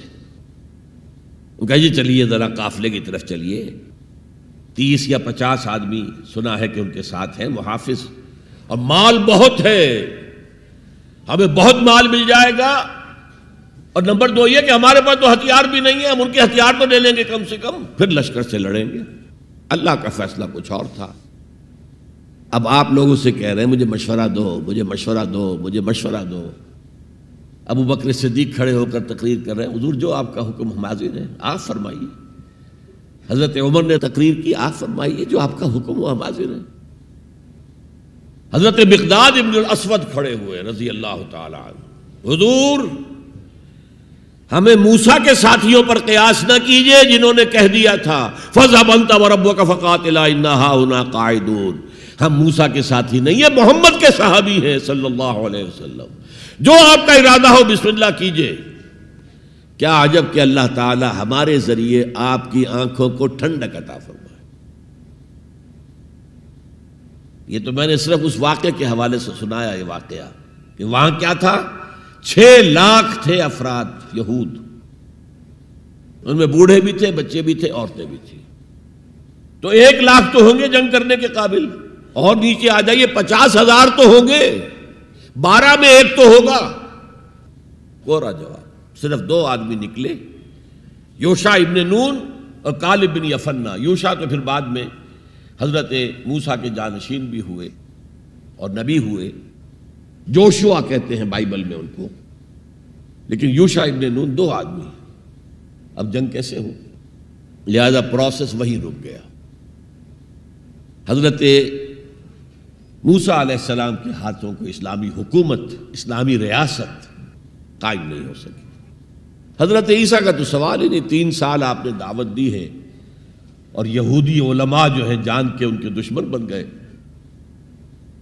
انہیں سب سے پہلے تو ولد الزنا کہا گیا، حضرت مریم پر تہمت لگائی گئی زنا کی، اور پھر یہ کہ ان کو جادوگر کہا گیا۔ یہ معجزے کیا دکھا رہا ہے؟ یہ تو شیطان بعلزبول جو ہے اس کی مدد سے دکھا رہا ہے۔ یہ سارے شعبدے ہیں، جادو ہے، اور جادو کفر ہے، لہذا یہ کافر ہو گیا، مرتد ہو گیا، ایسے سولی چڑھا دو۔ تو نظام کیا قائم ہونا تھا، ریاست کیا قائم ہونی تھی؟ عیسائیوں کے مطابق، یہودیوں کے مطابق تو سولی چڑھ گئے۔ عیسائیوں کے مطابق ہے کہ بعد میں اتار لیا گیا اور ایک جگہ رکھا گیا تو وہاں پھر زندہ ہو کر پھر آسمان پر اٹھ گئے۔ اور ہمارا جو قرآن مجید نے جو ہمیں بتایا اور جس کی کچھ تفصیل ہمیں انجیل برنباس میں ملتی ہے، وہ یہ ہے کہ وہ نہیں، وہ تو پہلے ہی آسمان پر اٹھا لیے گئے تھے، گرفتار ہوئے ہی نہیں۔ جس ان کے حواری نے غداری کی تھی، جیوڈاس اسکریوٹ، اس کو اللہ تعالیٰ نے اس کی شکل کو ولیکن شبہ لہم، مشابہ بنا دیا حضرت عیسیٰ علیہ السلام کی شکل کے۔ وہی بدبخت گرفتار ہوا اور کیفر کردار کو پہنچا، سولی پر چڑھا جسے چڑھنا ہی چاہیے تھا، غداری کی تھی۔ بہرحال میں کہہ رہا تھا کہ یہ کام انذار، تبشیر، واعظ، نصیحت، تعلیم، تبلیغ، تربیت، تزکیہ، یہ سب رسولوں نے کیا اور حضور نے بھی کیا، لیکن یہ معاملہ صرف محمد کے لیے ہے صلی اللہ علیہ وسلم، اور 3 دفعہ آیا ہے۔ کسی اور نبی اور رسول کے لیے 1 دفعہ بھی نہیں آیا کہ ان کا فرض منصبی ہے دین کو غالب کرنا۔ صرف تبلیغ نہیں، غالب کرو۔ یہ تھا وہ مشن جس میں آپ کو نصرت درکار تھی۔ فالذین آمنوا بہ وعزروہ ونصروہ، مدد کریں ان کی۔ وہ مدد کس کام میں تھی؟ دین کو غالب کرنے کی۔ اس لیے آتا ہے نا سورہ صف کے آخر میں، یا ایھا الذین آمنوا کونوا انصار اللہ، اے ایمان والو اللہ کے مددگار بنو۔ کما قال عیسی ابن مریم للحواریین من انصاری اللہ، جیسے کہ دیکھو 600 برس قبل حضرت مسیح اور حضور کے درمیان 600 برس کا فصل ہے، جیسے کہ 600 برس قبل ہمارے بندے عیسیٰ نے کہا تھا حواریین سے، کون ہے میرے مددگار اللہ کے راستے میں؟ اور حواریین نے کہا تھا نحن انصار اللہ، قال الحواریون نحن انصار اللہ۔ تو یہ اللہ کی مدد اور اللہ کے رسول کی مدد، من انصاری الی اللہ، کون ہے میرا مددگار اللہ کے راستے میں؟ یہ ہے تیسری بات، یعنی کون ہے وہ لوگ جو اصل میں متبع محمد ہیں صلی اللہ علیہ وسلم۔ الذین یتبعون الرسول النبی الامی، ان کی شان کیا ہوگی؟ فالذین آمنوا بہ وعزروہ ونصروہ۔ اور چوتھی بات واتبعوا النور الذی انزل معہ، اور جو پیروی کریں گے، وہی اتباع کا لفظ چلا آ رہا ہے، اتباع اتباع اتباع، وہ اتباع کریں گے اس نور کا جو ان کے ساتھ نازل کیا جائے گا، یعنی یہ قرآن حکیم۔ فَأُولَٰئِكَ هُمُ الْمُفْلِحُونَ، تو وہ ہوں گے مددگار، وہ ہوں گے کامیاب ہونے والے، مفلحون میں سے ہوں گے۔ اللہم ربنا اجعلنا منہم، اللہ تعالی ہمیں ان میں شامل کرے۔ اب تھوڑا سا خاکہ میں آپ کے سامنے رکھنا چاہتا ہوں، حضور نے یہ کام کیسے کیا جو کسی اور نبی سے نہیں ہو سکا؟ صرف ایک نبی سے، ایک رسول سے ہوا۔ نظام قائم کرنا، حکومت اللہ کی قائم کر دینا۔ جیسے کہ شاید آپ کو معلوم ہو کہ انجیل میں جو دعا ہے لارڈس پریئر کہلاتی ہے، جیسے ہمارے ہاں سورہ فاتحہ ہے، ایسا ہی مقام ہے لارڈس پریئر کا عیسائیوں کے ہاں۔ اس میں کیا الفاظ ہیں؟ Thy kingdom come, Thy will be done on earth as it is in heavens. اے اللہ، اے رب، تیری حکومت آئے، حکومت الہیہ قائم ہو جائے، تیری حکومت آئے۔ اسی کو حضرت مسیح کہتے رہے، کنگڈم آف ہیون آن ارتھ، آسمانی بادشاہت زمین پر قائم ہو جائے۔ Thy kingdom come, Thy will be done on earth as it is in heavens. تیری مرضی جیسے آسمانوں میں پوری ہو رہی ہے، سارے سیارے، سارے ستارے، ساری گیلیکسیز، پوری کائنات جس طرح تیرے حکم کے پابند ہیں، اے رب ایسے ہی تیری مرضی زمین پر بھی پوری ہو۔ یہ کام جو ہے بڑا جان جوکھوں کا کام ہے۔ تبلیغ میں، تعلیم میں محنت ہوتی ہے، مشقت ہوتی ہے، وقت لگتا ہے، اس میں کوئی شک نہیں، لیکن محض تبلیغ، محض تعلیم، محض تربیت، محض تزکیہ، یہ محمد رسول اللہ کا طریقہ نہیں ہے۔ برا نہ مانیے، میری بات پر غور کیجیے گا۔ محمد رسول اللہ کا طریقہ کیا تھا؟ دعوت دو قرآن کے ذریعے، انذار کرو قرآن کے ذریعے، بشارت دو قرآن کے ذریعے۔ فَإِنَّمَا يَسَّرْنَاهُ بِلِسَانِكَ لِتُبَشِّرَ بِهِ الْمُتَّقِينَ وَتُنذِرَ بِهِ قَوْمًا لُدًّا۔ اے نبی، ہم نے اس قرآن کو آپ کی زبان میں آسان کر دیا ہے۔ وَلَقَدْ يَسَّرْنَا الْقُرْآنَ لِلذِّكْرِ فَهَلْ مِن مُدَّكِرٍ، 4 دفعہ آیا ہے سورہ قمر میں۔ ہم نے قرآن کو نصیحت اخذ کرنے کے لیے بہت آسان کر دیا ہے، تو ہے کوئی جو نصیحت کا طالب ہو؟ دعوت ہو، تذکیر ہو، فذکر بالقرآن من یخاف وعید، پہلا کام حضور کا یہ تھا، قرآن کے ذریعے سے لوگوں کو اللہ کی طرف بلانا۔ یہ دعوت، تبلیغ کسے کہتے ہیں؟ To reach out to someone, to convey to him some message, یہ تبلیغ ہے، اور اس کو کھینچ کر لے آنا اللہ کے راستے کی طرف، یہ دعوت ہے۔ ومن احسن قولا ممن دعا الی اللہ وعمل صالحا وقال اننی من المسلمین۔ اس شخص سے اچھی بات کس کی ہوگی جو اللہ کی طرف بلائے اور اچھے عمل کرتا ہو۔ یہ نہ ہو کہ وہ دوسروں کو تو نصیحت اور خود میاں فضیحت، یہ نہیں، اور کہے کہ میں بھی عام مسلمان ہوں، میں تم پر کوئی فوقیت کا دعویٰ نہیں کر رہا، میں کوئی آسمان سے نہیں اترا ہوں، میں بھی عام مسلمانوں میں سے ہوں، اننی من المسلمین۔ تو قرآن کے ذریعے تذکیر، قرآن کے ذریعے نصیحت۔ یا ایھا الناس قد جاءتکم موعظۃ من ربکم وشفاء لما فی الصدور، یہی ہے موعظہ، نصیحت، اور یہی ہے شفاء لما فی الصدور، دلوں میں جو روگ ہیں ان کا علاج یہ ہے۔ وہدی ورحمۃ للمؤمنین۔ تو حضور کا طریقہ پہلا کیا تھا؟ قرآن کو عام کرو، جہاں آپ گئے قرآن سنایا۔ آپ کے کوئی خطبات ہمیں نہیں ملتے۔ جمعے کے خطبوں میں کیا کرتے تھے؟ کان للنبی صلی اللہ علیہ وسلم خطبتان یجلس بینہما یقرأ فیہما آیات من القرآن ویذکر الناس۔ یہ صحیح مسلم کی روایت ہے۔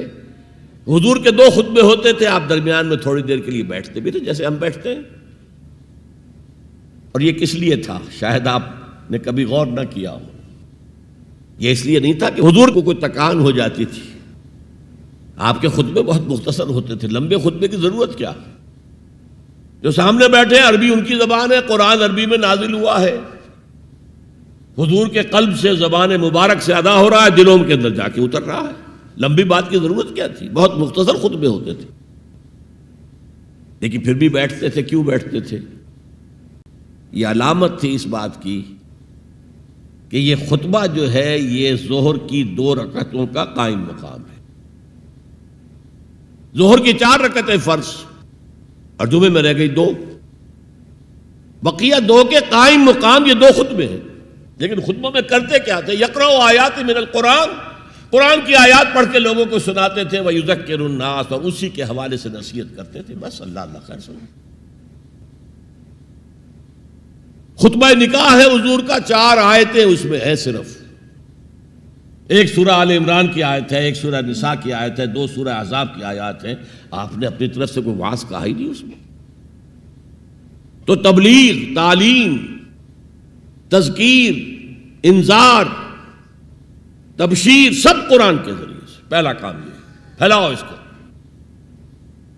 اب اس کے بعد جو آ جائیں قبول کر لیں شعوری طور پر، ہماری طرح نہیں کہ وہ صرف ایک نسلی قسم کا عقیدہ ہے.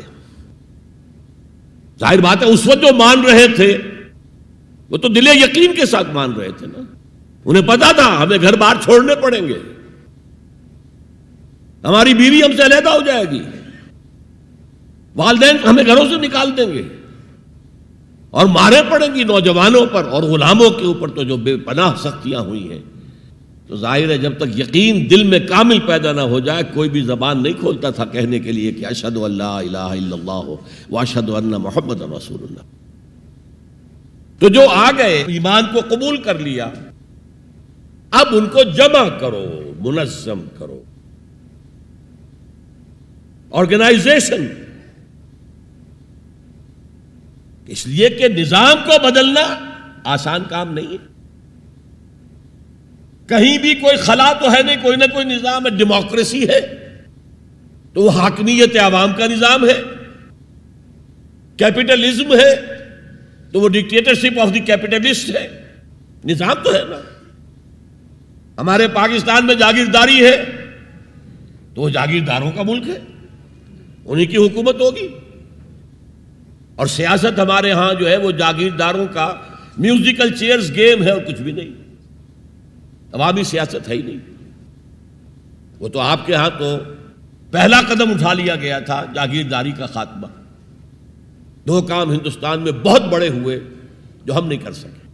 ہندوستان کے اندر پہلے ہی قدم دستور بن گیا اور ایک پٹڑی کے اوپر گاڑی چل رہی اور چلتی رہی. 1 سال صرف آپ کے ہاں ایمرجنسی آئی ہے اور وہ بھی کانسٹیٹیوشنل تھی. کانسٹیٹیوشن کو ایبروگیٹ کر کے کوئی ڈکٹیٹر نہیں آیا تھا. ایک یہ بڑا کام تھا. ہمارے ہاں پہلے ایک بی بی سی رپورٹ آئی، B P C basic principle report, اس کے اوپر احتجاج ہوئے، پھر قرارداد مقاصد پاس ہوئی تو خیر. لیکن اس کے بعد 56 کا دستور بنا، اسے ایک فیلڈ مارشل صاحب نے، خود ساختہ فیلڈ مارشل، انہوں نے اس کو بھی ختم کیا اور دستوریہ کا بھی بستر گول کر دیا. جا کر کہیں 73 میں ایک دستور بنا اور اس دستور میں بھی وقتاً فوقتاً اتنی ترمیمیں ہو گئی ہیں کہ اس کا حلیہ بگڑ چکا. اور دوسرا بڑا کام یہاں جو ہوا ہے جو قابل تحسین ہے، جاگیرداری کا خاتمہ. تو اصل عوامی سیاست یہاں پر آئی ہے. بہرحال ہر نظام کے ساتھ ویسٹڈ انٹرسٹ ہوتا ہے. ایسے طبقات ہوتے ہیں جن کو مراعات حاصل ہے، مراعات یافتہ طبقات، پریولیج کلاسز، اور وہ کبھی برداشت نہیں کریں گے کہ آپ ان کا نظام کو ہاتھ لگائیں. دے وانٹ اسٹیٹس کو، جو نظام ہے وہی رہنا چاہیے. تو نظام کو بدلنے کے لیے تو جانوں کا پھر ہدیہ دینا پڑے گا. لہذا منظم جماعت بناؤ، موب نہ ہو، ہجوم نہ ہو. منظم جماعت، اور وہ کیسی؟ سب اطاعت، لسن اینڈ اوبے. جو آرمی کا جو اصول ہے، اگر فوج میں کوئی شخص جسے حکم دے رہا ہو، سپیریئر اس کا، وہ پوچھے جناب یہ حکم مجھے کیوں دے رہے ہیں، کیا مصلحت ہے، پہلے سمجھائیے پھر میں عمل کروں گا، تو کیا وہ فوج کہلائے گی؟ بڑی پیاری نظر تھی، میٹرک کے زمانے میں پڑھی تھی انگریزی کی، کہ کسی جنگ میں 600 سواروں کا ایک دستہ تھا اور ان کو حکم دے دیا گیا چارج، آگے بڑھو، حملہ کرو. اور انہیں معلوم تھا کہ داہنے ہاتھ بھی توپیں لگی ہوئی ہیں، بائیں ہاتھ بھی توپیں ہیں، سامنے بھی توپیں ہیں، آگ اگل رہی ہیں. Cannons to left of them, cannons to right of them, cannons in front of them, volleyed and thundered. لہذا سب نے یہ سمجھا someone has blundered. کسی نے بڑی غلطی کی ہے یہ حکم دے کر، جو کمانڈر ہے بڑی خطا ہوئی. لیکن There's not to reason why. یہ why کا سوال کرنے کا تو ان کا مقام ہی نہیں ہے. There's but to do and die. جو حکم ملا کرو, مرتے ہو تو مرو. Therefore, into the valley of death rode the 600. 600 کے 600 موت کی وادی میں اتر گئے. تو جب تک ایسی جماعت نہیں ہوگی نظام نہیں بدلا جا سکتا. بولشویکس اینڈ بولشویکس رشیا میں منظم جس طرح تھے, اگر وہ نہ ہوتے تو زار کی حکومت کا تختہ الٹا جا سکتا تھا. Was it possible? سب سے بڑی کنگڈم تھی ایشیا اور یورپ دونوں کے اوپر جو برج تھا, بہت بڑی سلطنت, کہاں سے کہاں تک زار کی سلطنت. اور پورا جو ہے ہمارا سینٹرل ایشیا, سارے یہ ترک, مسلم ترک علاقے جو ہے, روسی ترکستان اسی لیے ان کا نام تھا, وہ بھی اسی کے پاس تھے. لیکن ایک منظم جماعت نے, ایک نئے فکر نے, ایک نئے فلسفے نے, مارکسزم نے لوگوں کو پوزیس کیا, انہیں منظم کیا, انہوں نے جد و جہد کی, انقلاب برپا کر دیا. یہی کام حضور نے کیا. ایمان کی دعوت دی اور ایمان دلوں میں راسخ ہو گیا, انہیں منظم کیا. حدیث میں آتا ہے, اور یہ مشکات شریف میں بھی حدیث ہے, مسند احمد ابن حنبل کے حوالے سے اور جامع ترمذی کے حوالے سے. حضور فرماتے ہیں, حارث اشعری رضی اللہ تعالیٰ عنہ اس کے راوی ہیں, انی آمرکم بخمس, مسلمانوں میں تمہیں 5 باتوں کا حکم دے رہا ہوں. اللہ امرنی بہن, ایک روایت میں یہ اضافی الفاظ ہے, اللہ نے مجھے حکم دیا ہے ان کا, اپنی طرف سے نہیں دے رہا. حالانکہ حضور کو اختیار تھا, آپ اپنی طرف سے بھی حکم دے سکتے تھے. وہ 5 باتیں کیا ہیں؟ بالجماعت والسمع والطاعت والہجرت والجہاد فی سبیل اللہ. کتنا بڑا مجمع اس وقت یہاں ہے. کیا میں پوچھ سکتا ہوں کتنے لوگوں نے یہ حدیث سنی ہے آج سے پہلے؟ ذرا ہاتھ اٹھائیں. کیا وجہ؟ دیکھیے 5 چیزیں وہ ہیں جو ہم میں سے ہر ایک کو یاد ہے. حدیث یاد ہونا ہو, اس کا ایسنس تو یاد ہے. بنی الاسلام علی 5, شہادت لا الہ الا اللہ وان محمد رسول اللہ, وإقام الصلاة وإيتاء الزکاة وصوم رمضان وحج البیت من استطاع الیہ سبیلا. کس کو نہیں معلوم 5 ارکان اسلام؟ اور کس نے فرمایا؟ یہ حضور نے. اور یہ کلام خبریہ ہے, بنی الاسلام علی 5. اس میں امر کا انداز نہیں ہے, خبر ہے. اسلام کی تعبیر 5 بنیادوں پر ہے. یہ حدیث ہمیں یاد ہے, اور جس کے کہہ رہے ہیں میں حکم دیتا ہوں تمہیں اور اللہ نے مجھے حکم دیا ہے, یہ 5 باتیں ہمارے ذہن سے نکل گئی. اس لیے کہ ہمارے ذہن میں اسلام کا تصور مذہب کا ہے, دین کا ہے ہی نہیں. ہم وہی سمجھتے ہیں کہ نماز, ایک تو یہ کہ ہمارے عقائد ٹھیک ہوں, نماز روزہ حج زکوٰۃ کا تقاضا ہو, اور کچھ جو ہمارے سوشل کسٹمز ہیں, عیدیں منائیں, جمعہ پڑھیں, قربانیاں دیا کریں عید الاضحیٰ میں, بچے کا عقیقہ کریں, مردے کو دفنائیں کفنائیں, شادی ہو تو ایجاب و قبول کرائیں, پھیرے نہیں ڈلوائیں گے. بھئی یہ ہمارا دین ہے, ہمارا مذہب ہے. مذہب دین نہیں ہے, یہ دین کا تصور ہی نہیں. ہم اتنے خوگر ہو گئے محکومیت کے کہ دین کی اقامت کا تصور, دین کو غالب کرنے کا تصور ہمارے ذہن سے نکل گیا, ذہن میں ہے ہی نہیں. علماء کو بھی اجنبی سی بات لگتی ہے, یہ کیا بات کہہ رہے ہیں, یہ تو اجنبی سی بات ہے. اس لیے کہ ہمارے ذہنوں سے تصور نکل گیا. پہلے مسلمان بادشاہ تھے, ملوکیت تھی, وہ اسلام تو نہیں تھا. اسلامی نظام تو خلافت راشدہ کا تھا, ابو بکر اور عمر اور عثمان اور علی اور حضرت حسن کو میں مزید شامل کرتا ہوں. تب 30 برس بنتے ہیں جو حضور نے فرمایا تھا کہ یہ 30 برس خلافت رہے گی. بعد میں تو ملوکیت آ گئی. یہ بنو امیہ کے بادشاہ تھے, چاہے خلفاء اپنے آپ کو کہلوائیں, بنو عباس تو بڑے بادشاہ تھے، شہنشاہ تھے، بڑے محل بنائے تھے، اور یہی حال پھر جن کو ہم کہہ دیتے ہیں عثمانی خلفاء، یعنی ترک بادشاہ اور شہنشاہ، ان کا بھی حال یہی تھا۔ اسلام کہاں ہے؟ اس کے بعد آ گئے انگریز نے کہا قانون ہمارا ہوگا، کرمنل لا ہمارا ہوگا، CRPC ہماری ہوگی، سول لا ہمارا ہوگا، نظام ہمارا ہوگا۔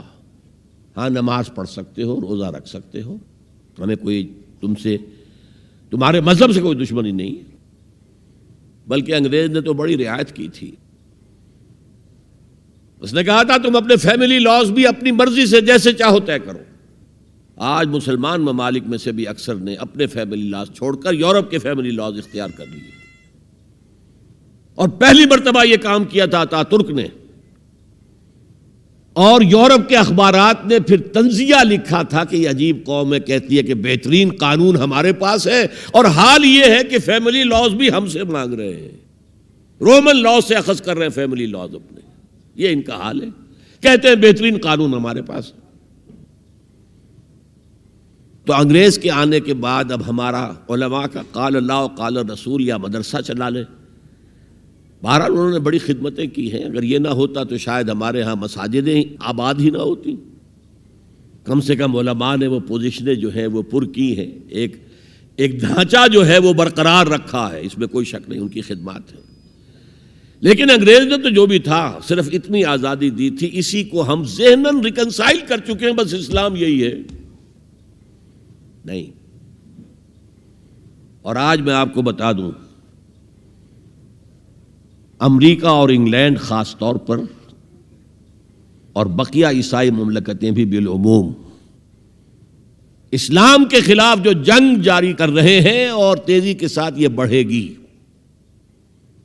اس کا بھی معاملہ یہ ہے کہ مذہب کی حیثیت سے اسلام کے خلاف ان کی کوئی جنگ نہیں۔ جب بش کہتا ہے کہ ہم تو اسلام کے خلاف نہیں، صحیح کہتا ہے، سچ کہتا ہے، وہ یہ کہہ سکتے ہیں you have come here, you have purchased churches and synagogues and converted into mosques, did we object? تم یہاں آئے، تم نے چرچ خرید کے مسجد بنا لی، سینیگاگ یہودیوں کا خریدا اور مسجد بنا لی، ہم نے کبھی روکا تمہیں؟ تم نمازیں پڑھتے ہو، ہم نے روکا؟ روزے رکھتے ہو، ہم نے روکا؟ بلکہ رمضان میں وائٹ ہاؤس میں ایک افطاری بھی دے دیتے ہیں تمہیں، سیریمونیل۔ تمہاری عید ہے، بقرہ عید ہے، ہم کومیموریٹو سٹیمپس جاری کر دیتے ہیں، یہ عید کا جو ہے ڈاک کا ٹکٹ ہے اور یہ بقرہ عید کا ہے۔ تو مذہب سے تو ہمیں کوئی اعتراض نہیں، لیکن اسلام کا سیاسی، معاشی اور سماجی نظام nothing doing, we will not bear it، نظام ہمارا ہوگا۔ اور سمجھ لیجئے یہ تاریخ نے پورا سرکل، ایک گھیرا پورا کر لیا ہے۔ وہ جو مولانا حالی نے کہا تھا، اے خاصہ خاصان رسول وقت دعا ہے، امت پہ تیری آ کے عجب وقت پڑا ہے، وہ دین جو بڑی شان سے نکلا تھا وطن سے، پردیس میں وہ آج غریب الغرباء ہے۔ کس شان سے نکلا تھا اسلام، اور آج بالکل ریورس ہو گیا معاملہ۔ اسلام نے یہ کہا تھا اسلام لے آؤ، ہمارے برابر کے بھائی ہو جاؤ گے۔ ہم یہ بھی نہیں کہیں گے ہم پرانے مسلمان ہیں، سینئر مسلمان ہیں، ہمارے حقوق زیادہ ہیں، تم نیو کمرز ہو، نو مسلم ہو، تمہارے حقوق نہیں، بالکل برابر۔ یہ نہیں تو اسلام کی بالادستی قبول کرو، چھوٹے ہو کر رہو، ہاتھ سے جزیہ پیش کرو، یؤتوا الجزیۃ عن ید وہم صاغرون، پھر تم یہودی رہو مذہب کے طور پر، نظام ہمارا ہوگا دین حق کا، وہ غالب ہم نے کرنا ہے۔ محمد الرسول اللہ بھیجے گئے دین کو غالب کرنے کے لیے، ہمارے اندر طاقت نہ ہو تو کیا کریں، مجبور ہیں، لیکن طاقت ہو اور پھر دین کو غالب نہ کریں تو ہم تو غدار ہیں اللہ کے۔ لہذا کیا کہتے تھے، ایمان لے آؤ برابر کے ہو جاؤ گے، نہیں تو رہو تم عیسائی رہو، یہودی رہو، مجوسی رہو۔ ابھی شروع میں ان تین سے ہی معاملہ تھا نا، لیکن اسلام کی بالادستی، نظام ہمارا ہوگا، باقی تم نیچے رہو، اور اگر یہ بھی منظور نہیں تو آؤ تلوار ہمارے اور تمہارے درمیان فیصلہ کرے گی۔ یہی بات تھی کہ نہیں؟ آج وہی بش کہہ رہا ہے نظام ہمارا ہوگا، اس نظام کے نیچے تم رہو، مسلمان رہو، ہندو رہو، عیسائی رہو، کچھ رہو۔ یہ بالکل برعکس کیفیت ہو گئی ہے اس کی۔ تو آج کا مسلمان جو ہے ان چیزوں سے اس لیے ذہناً غافل ہے کہ حضور کی اتنی تاکیدی حدیث انی آمرکم بخمس اللہ امرنی بہن بالجماعت والسمع والطاعت والہجرت والجہاد فی سبیل اللہ، کبھی ممبر سے نہ سنائی گئی نہ کبھی سنی گئی، اس لیے کہ یہ اس عمل کا نام ہے جو دین کو قائم کرنے کے لیے ہوتا ہے۔ چوتھا کام فرمایا گیا واتبعوا النور الذی انزل معہ، وہی لفظ اتباع چل رہا ہے۔ یہ ساری میری گفتگو کا مرکزی لفظ اتباع ہے، یاد ہے میں نے کیا کہا تھا؟ اللہ کی اطاعت کلی اور محبت شدید مل کر کیا چیز بنے گی؟ عبادت۔ رسول کی اطاعت کلی اور شدید محبت مل کر کیا بنے گی؟ اتباع۔ اور اتباع کا درجہ کیا ہے؟ قل ان کنتم تحبون اللہ فاتبعونی یحببکم اللہ، اے نبی ان سے کہہ دیجئے اگر تم اللہ سے محبت کرتے ہو تو میرا اتباع کرو، میری پیروی کرو، میرے نقش قدم پر چلو۔ اب آپ سوچئے اگر ہم کاروبار کر رہے ہیں، فرض کیجئے کوئی شخص 100% دیانتداری سے کام کر رہا ہے، کوئی شخص سود کے اندر براہ راست ملوث نہیں ہے، وہ نماز پڑھتا ہے، روزہ رکھتا ہے، لیکن یہ اتباع نہیں کر رہا جو حضور نے جو کام کیا تھا کہ غلط نظام، طاغوتی نظام کو جڑ سے اکھاڑ کر پھینکا جائے اور اللہ کا دیا ہوا دین حق قائم کیا جائے، تو اتباع میں کیا حصہ ہے اس کا؟ کوئی نہیں۔ ایک سوال آپ سے کرتا ہوں، حضور نے وحی کے آغاز کے بعد کوئی کاروبار کیا؟ جی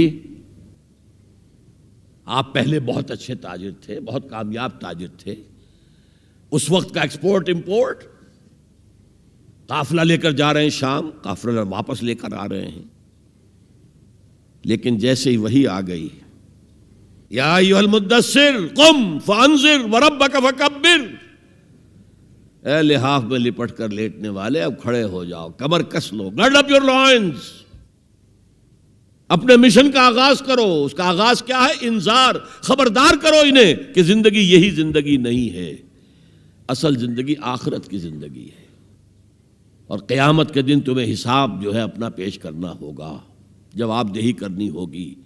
You will have to face the grand accountability of the day of judgment۔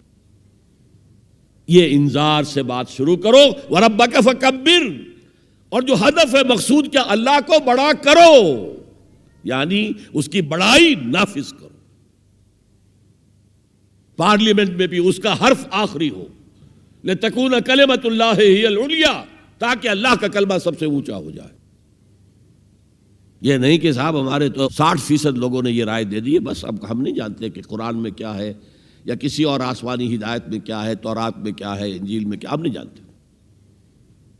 اگر ہم اس کے خلاف جد و جہد نہیں کرتے تو اتباع میں کوئی حصہ نہیں ہمارا۔ جو اطاعت تھوڑی بہت ہم کر رہے ہیں وہ بھی جزوی ہے، کلی نہیں ہے، اسی لیے دنیا کی رسوائی وہ تو ہمارے ماتھے پر لکھی ہوئی ہے، ضربت علیہم الذلۃ والمسکنۃ وباؤوا بغضب من اللہ۔ آج ہمارا حال یہ ہے۔ تو اتباع رسول، محبت رسول کا تقاضا، وہی جد و جہد کرو، وہی جد و جہد کرو، اسی کا نام جہاد فی سبیل اللہ ہے۔ بدقسمتی سے خود ہم نے غلط انٹرپریٹیشن جہاد کی ہے، جس کی وجہ سے دشمنوں کو موقع ملا ہے۔ جہاد کے معنی جنگ، حالانکہ جہاد کے معنی تو جنگ نہیں ہے، جہاد جد و جہد کا نام ہے، کوشش۔ جہد کے مقابلے میں آئے گی تو وہ جہاد ہے۔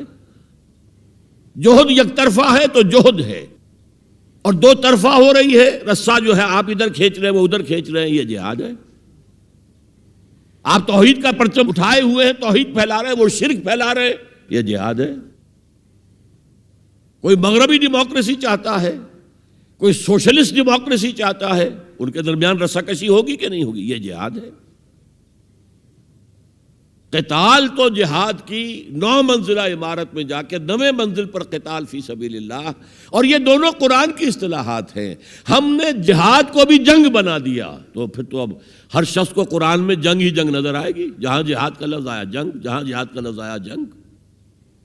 اسی سے تو ان کو موقع مل گیا نا. اے نبی، آپ ان کافروں کی باتیں نہ سنیں، نہ ان کے باتوں میں آئیں، چاہے وہ صاف انکار کر رہے ہیں اور چاہے وہ کوئی مصالحت چاہتے ہوں کہ محمد کچھ نرمی دکھاؤ، کچھ ہماری مانو، کچھ اپنی منوا لو. یہ تم نے جو کل پیدا کر دی ہے، گھر گھر لڑائی ہو رہی ہے، اولاد ماں باپ سے جدا ہو گئی، بہن بھائی سے جدا ہو گیا، شوہر بیوی سے جدا، بیوی شوہر سے جدا. تو جو کہتے ہیں کہ a house divided amongst it self can not stand, ہمارا تو تم نے قبائلی جو ہمارا روب تھا وہ ختم کر دیا دنیا میں. لہذا ایسا کرو، کچھ مصالحت کرو، کچھ اپنی منوا لو، کچھ ہماری مان لو. قرآن نے کہا وَدُّوا لَوْ تُدْهِنُ فَيُدْهِنُونَ فَلَا تُطِعِ الْمُكَذِّبِينَ. ان کی بات نہ سنیے. تو جہاد تھا جو ہو رہا تھا، جس کے لیے میں نے رات تقریر کی ہے، جہاد بالقرآن. فَلَا تُطِعِ الْكَافِرِينَ وَجَاهِدْهُمْ بِهِ جِهَادًا كَبِيرًا. یہ سورہ الفرقان کی آیت ہے نمبر 52. اور شروع کیسے ہوتی ہے سورہ الفرقان؟ تبارک الذی نزل الفرقان علی عبدہ لیکون للعالمین نذیرا. بڑی بابرکت ہے وہ ذات جس نے اپنے بندے محمد پر صلی اللہ علیہ وسلم یہ الفرقان نازل کر دیا تاکہ تمام جہان والوں کو خبردار کر دے. انذار، اور وہ پوری نوع انسانی کے لیے انذار. اسی میں آگے آتا ہے اسی صورت میں فلا تطع الکافرین. اے نبی، آپ ان کافروں کی باتیں نہ مانیں، نہ سنیں، نہ توجہ دیں. وَجَاهِدْهُمْ بِهِ، اس قرآن کے ذریعے سے جہاد کیجئے. 12 برس مکے میں قرآن کے ذریعے سے جہاد ہوا ہے. تلوار تو نہیں اٹھی، الٹا حکم یہ تھا کہ چاہے تمہارے ٹکڑے کر دیں، چاہے تمہیں آگ میں جلا دیں. You don't have to raise hands even in self defense. کفوا ایدیکم، اپنے ہاتھ بندھے رکھو، روکے رکھو، کوئی جوابی کارروائی نہیں. 12 برس. This was the order of the day. یہ جہاد بالقرآن. اس جہاد بالقرآن کے ذریعے سے لوگوں کو کھینچا گیا، پھر بیعت لے کر ان سے ان کو منظم جماعت بنایا گیا، پھر ان کا تزکیہ کیا گیا. تزکیہ کس بات کا؟ دل میں کوئی ولولہ، کوئی امنگ، کوئی حوصلہ، کوئی طلب، کوئی مقصود نہ رہ جائے سوائے اللہ کی رضا کے حصول کے اور آخرت کی فلاح کے حصول کے. جب تک پاک نہیں ہو جائے گا دل، جب تک دل سے ساری امنگیں، ساری ایمبیشن نہیں نکل جائیں گی سوائے اللہ کو راضی کرنا اور آخرت کی فلاح طلب کرنا، یہ ہے تزکیہ. یتلو علیہم آیاتہ ویزکیہم ویعلمہم الکتاب والحکمہ. اگر اس نقش قدم پر آپ نہیں چل رہے تو حضور کے ساتھ محبت کا دعویٰ باطل ہے. آپ مسلمان ہیں، ٹھیک ہے، آپ مانتے ہیں انہیں اللہ کا رسول، اور آپ درود بھی بھیج دیتے ہیں، نماز میں بھی درود ابراہیمی ہے، سب کچھ ہے. لیکن یہ ہے کہ اتباع رسول، محبت رسول کے بغیر نہیں. اور محبت رسول سے جو اتباع رسول وجود میں آتا ہے وہ ہے من انصاری اللہ. اور یہ سمجھ لیجئے، بس آخری نکتہ میں بیان کر رہا ہوں، اگر تو حضور کو بھی بھیجا گیا ہوتا صرف اہل عرب کے لیے تو آپ کی حیات طیبہ ہی میں مشن مکمل ہو گیا. جاء الحق وزهق الباطل ان الباطل کان زہوقا.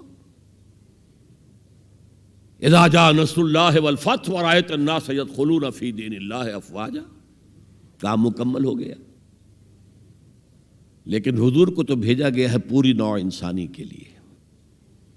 وما ارسلناک الا کافۃ للناس بشیرا ونذیرا. اے نبی، ہم نے آپ کو نہیں بھیجا ہے مگر تمام انسانوں کے لیے بشیر اور نذیر بنا کر. کیا نتیجہ نکلا؟ جب تک پوری دنیا میں اللہ کا دین اسی طرح غالب نہ ہو جیسے حضور کے دست مبارک سے جزیرہ نماء عرب میں ہو گیا تھا، اس وقت تک ہنوز حضور کا مشن تکمیل کو نہیں پہنچا۔ یہ بات میں نے 5ویں جماعت میں پڑھی تھی۔ علامہ اقبال کی نظم شکوہ جواب شکوہ میں نے پڑھی، بانگ درا مجھے میرے بڑے بھائی صاحب نے بھیج دی تھی۔ ایک شعر تو وہ ہے بانگ درا کا جو میرے تحت الشعور میں کہیں چپک گیا تھا اور میری پوری زندگی کو اس نے ایک رخ پر ڈھالا ہے۔ وہ زمانے میں معزز تھے مسلمان ہو کر، اور تم خوار ہوئے تاریک قرآن ہو کر۔ دیکھیے یہ بات صرف اقبال نے نہیں کہی، وہ داڑھی مڈا تھا، عالم تو نہیں تھا۔ یہی بات کہی 14ویں صدی کے مجدد اعظم شیخ الہند مولانا محمود حسن اسیر مالٹا نے۔ 4 سال کی اسیری کے بعد جب رہائی پا کر آئے تھے 1920 میں، اور رہائی کیوں ملی تھی کہ ٹی بی 3rd سٹیج کو پہنچ گئی تھی۔ انگریز ڈرتا تھا کہ اگر ہماری اسیری ہی کے اندر کہیں انتقال ہو گیا تو کہیں طوفان اٹھ جائے گا، لہذا چھوڑ دیا۔ دیوبند میں ایک جلسہ منعقد ہوا اور وقت کے سارے بڑے بڑے علماء موجود، اشرف علی تھانوی صاحب موجود، شبیر احمد عثمانی صاحب موجود، مولانا حسین احمد مدنی موجود، ہمارے جو پاکستان میں مفتی محمد شفیع صاحب موجود، اور انہوں نے یہ واقعہ لکھا ہے اپنی کتاب میں وحدت امت میں کہ شیخ الہند نے کہا کہ ہم نے تو اپنی 4 سالہ دور اسیری میں جتنا ہی غور کیا ہے، ہمیں اپنے زوال کے 2 اسباب نظر آئے ہیں۔ ایک ہمارا قرآن کو ترک کر دینا، یہ لفظ ہے اس کے اندر، نوٹ کیجئے۔ حالانکہ علماء نے قرآن کو ترک کیا ہے، لیکن اگر آپ نے کہا نہیں تو یہ صحیح نہیں ہے، کیا ہے۔ ان کا سارا زور فقہ پر ہے، حدیث پر ہے، زیادہ زور قرآن پر نہیں ہے۔ صحیح بات ہے۔ کہنے والا کون ہے؟ شیخ الہند۔ ایک ہمارا قرآن کو ترک کر دینا اور دوسرا آپس کے اختلافات، اور مفتی شفیع صاحب نے اس کے اوپر پھر یہ گرہ لگائی کہ حضرت شیخ نے جو 2 باتیں کہی تھی حقیقت میں ایک ہی ہیں، ہمارے اختلافات بھی اسی لیے کہ ہم نے قرآن کو ترک کر دیا ہے۔ تو یہ ہے ایک شعر جو میرے ذہن میں چپک گیا تھا، پھر قرآن سے اللہ نے جو ایک مناسبت دی ذہنی قلبی، اللہ کا شکر ہے، اللہ کا فضل ہے۔ دوسرا شعر وہ ہے کہ وقت فرصت ہے کہاں، کام ابھی باقی ہے، نور توحید کا اتمام ابھی باقی ہے۔ پورے کرہ ارضی جب تک کہ توحید سے جلوگر نہ ہو جائے اور اسلام کا ڈنکا نہ بج جائے، اس وقت تک حضور کا مشن مکمل نہیں ہے۔ حضور حوالے کر کے گئے تھے امت کے۔ خطبہ حجۃ الوداع میں آپ نے سوال کیا الا هل بلغت، اور 1.25 لاکھ کے مجمع نے جواب دیا انا نشهد انک قد بلغت الرسالۃ وادیت الامانۃ ونصحت الامۃ وکشفت الغمۃ۔ ہاں حضور ہم گواہ ہیں، آپ نے حق رسالت ادا کر دیا، حق امانت ادا کر دیا، مسلمانوں کی خیر خواہی کا حق ادا کر دیا، امت کی خیر خواہی کا، اور گمراہی کے پردے چاک کر دیے۔ 3 دفعہ حضور نے سوال کیا، 3 دفعہ جواب لے کر پھر آسمان کی طرف نگاہ اٹھائی اور انگشت شہادت سے اشارہ کیا، اور پھر لوگوں کی طرف اللہم اشہد اللہم اشہد اللہم اشہد، اے اللہ تو بھی گواہ رہے، یہ مان رہے ہیں کہ میں نے پہنچا دیا۔ اسے میں کہا کرتا ہوں سائی آف ریلیف۔ کندھوں پر ایک بہت بڑا بھاری بوجھ آ گیا تھا، بہت بڑی امانت تھی قرآن، اس کے پہنچانے پر کیا کیا تکلیفیں اٹھائی ہیں۔ پاگل کہے گئے، مجنون کہے گئے، شاعر کہے گئے، ساحر کہے گئے، مسحور کہے گئے، کیا نہیں کہا گیا۔ اور پھر جو مارے کھائی ہیں، جو 3 سال کی شیب بنی ہاشم کے اندر اسیری تھی، جس میں کھانے پینے کی چیزیں گھاٹی میں داخل نہیں ہو سکتی تھی۔ ہماری جیلوں میں تو آپ کو کھانا تو ملتا ہے، وہاں تو کچھ نہیں تھا۔ پھر طائف کا پتھراؤ یاد کیجئے، پھر مکے سے نکلنا اور 3 دن رات ایک غار میں چھپے رہنا، پھر مدینے کے اندر آپ کو معلوم ہے غزوہ بدر آ رہی ہے، اس میں 70 اگر کافر مارے گئے تو غزوہ احد میں 70 صحابہ شہید ہو گئے، جن میں حضرت حمزہ بھی ہیں۔ 3 رشتے ہیں حضرت حمزہ سے حضور کے، چچا بھتیجا، سب کو بس یہی معلوم ہے، چچا بھتیجا، خالہ زاد بھائی، دودھ شریک بھائی، اور عربوں میں دودھ شریک بھائی حقیقی بھائی کے طور پر ہوتا تھا۔ اور ان کی لاش سامنے آئی ہے کہ ناک کاٹ لی گئی ہے، کان کاٹ لیے گئے ہیں، اور پیٹ چاک کر کے کلیجہ چبایا گیا ہے۔ یہ سارے بوجھ اٹھا کر اگر وہ حق تبلیغ ادا ہو گیا، اے اللہ یہ مان رہے ہیں، تو بھی گواہ رہے، اور پھر کیا کہا؟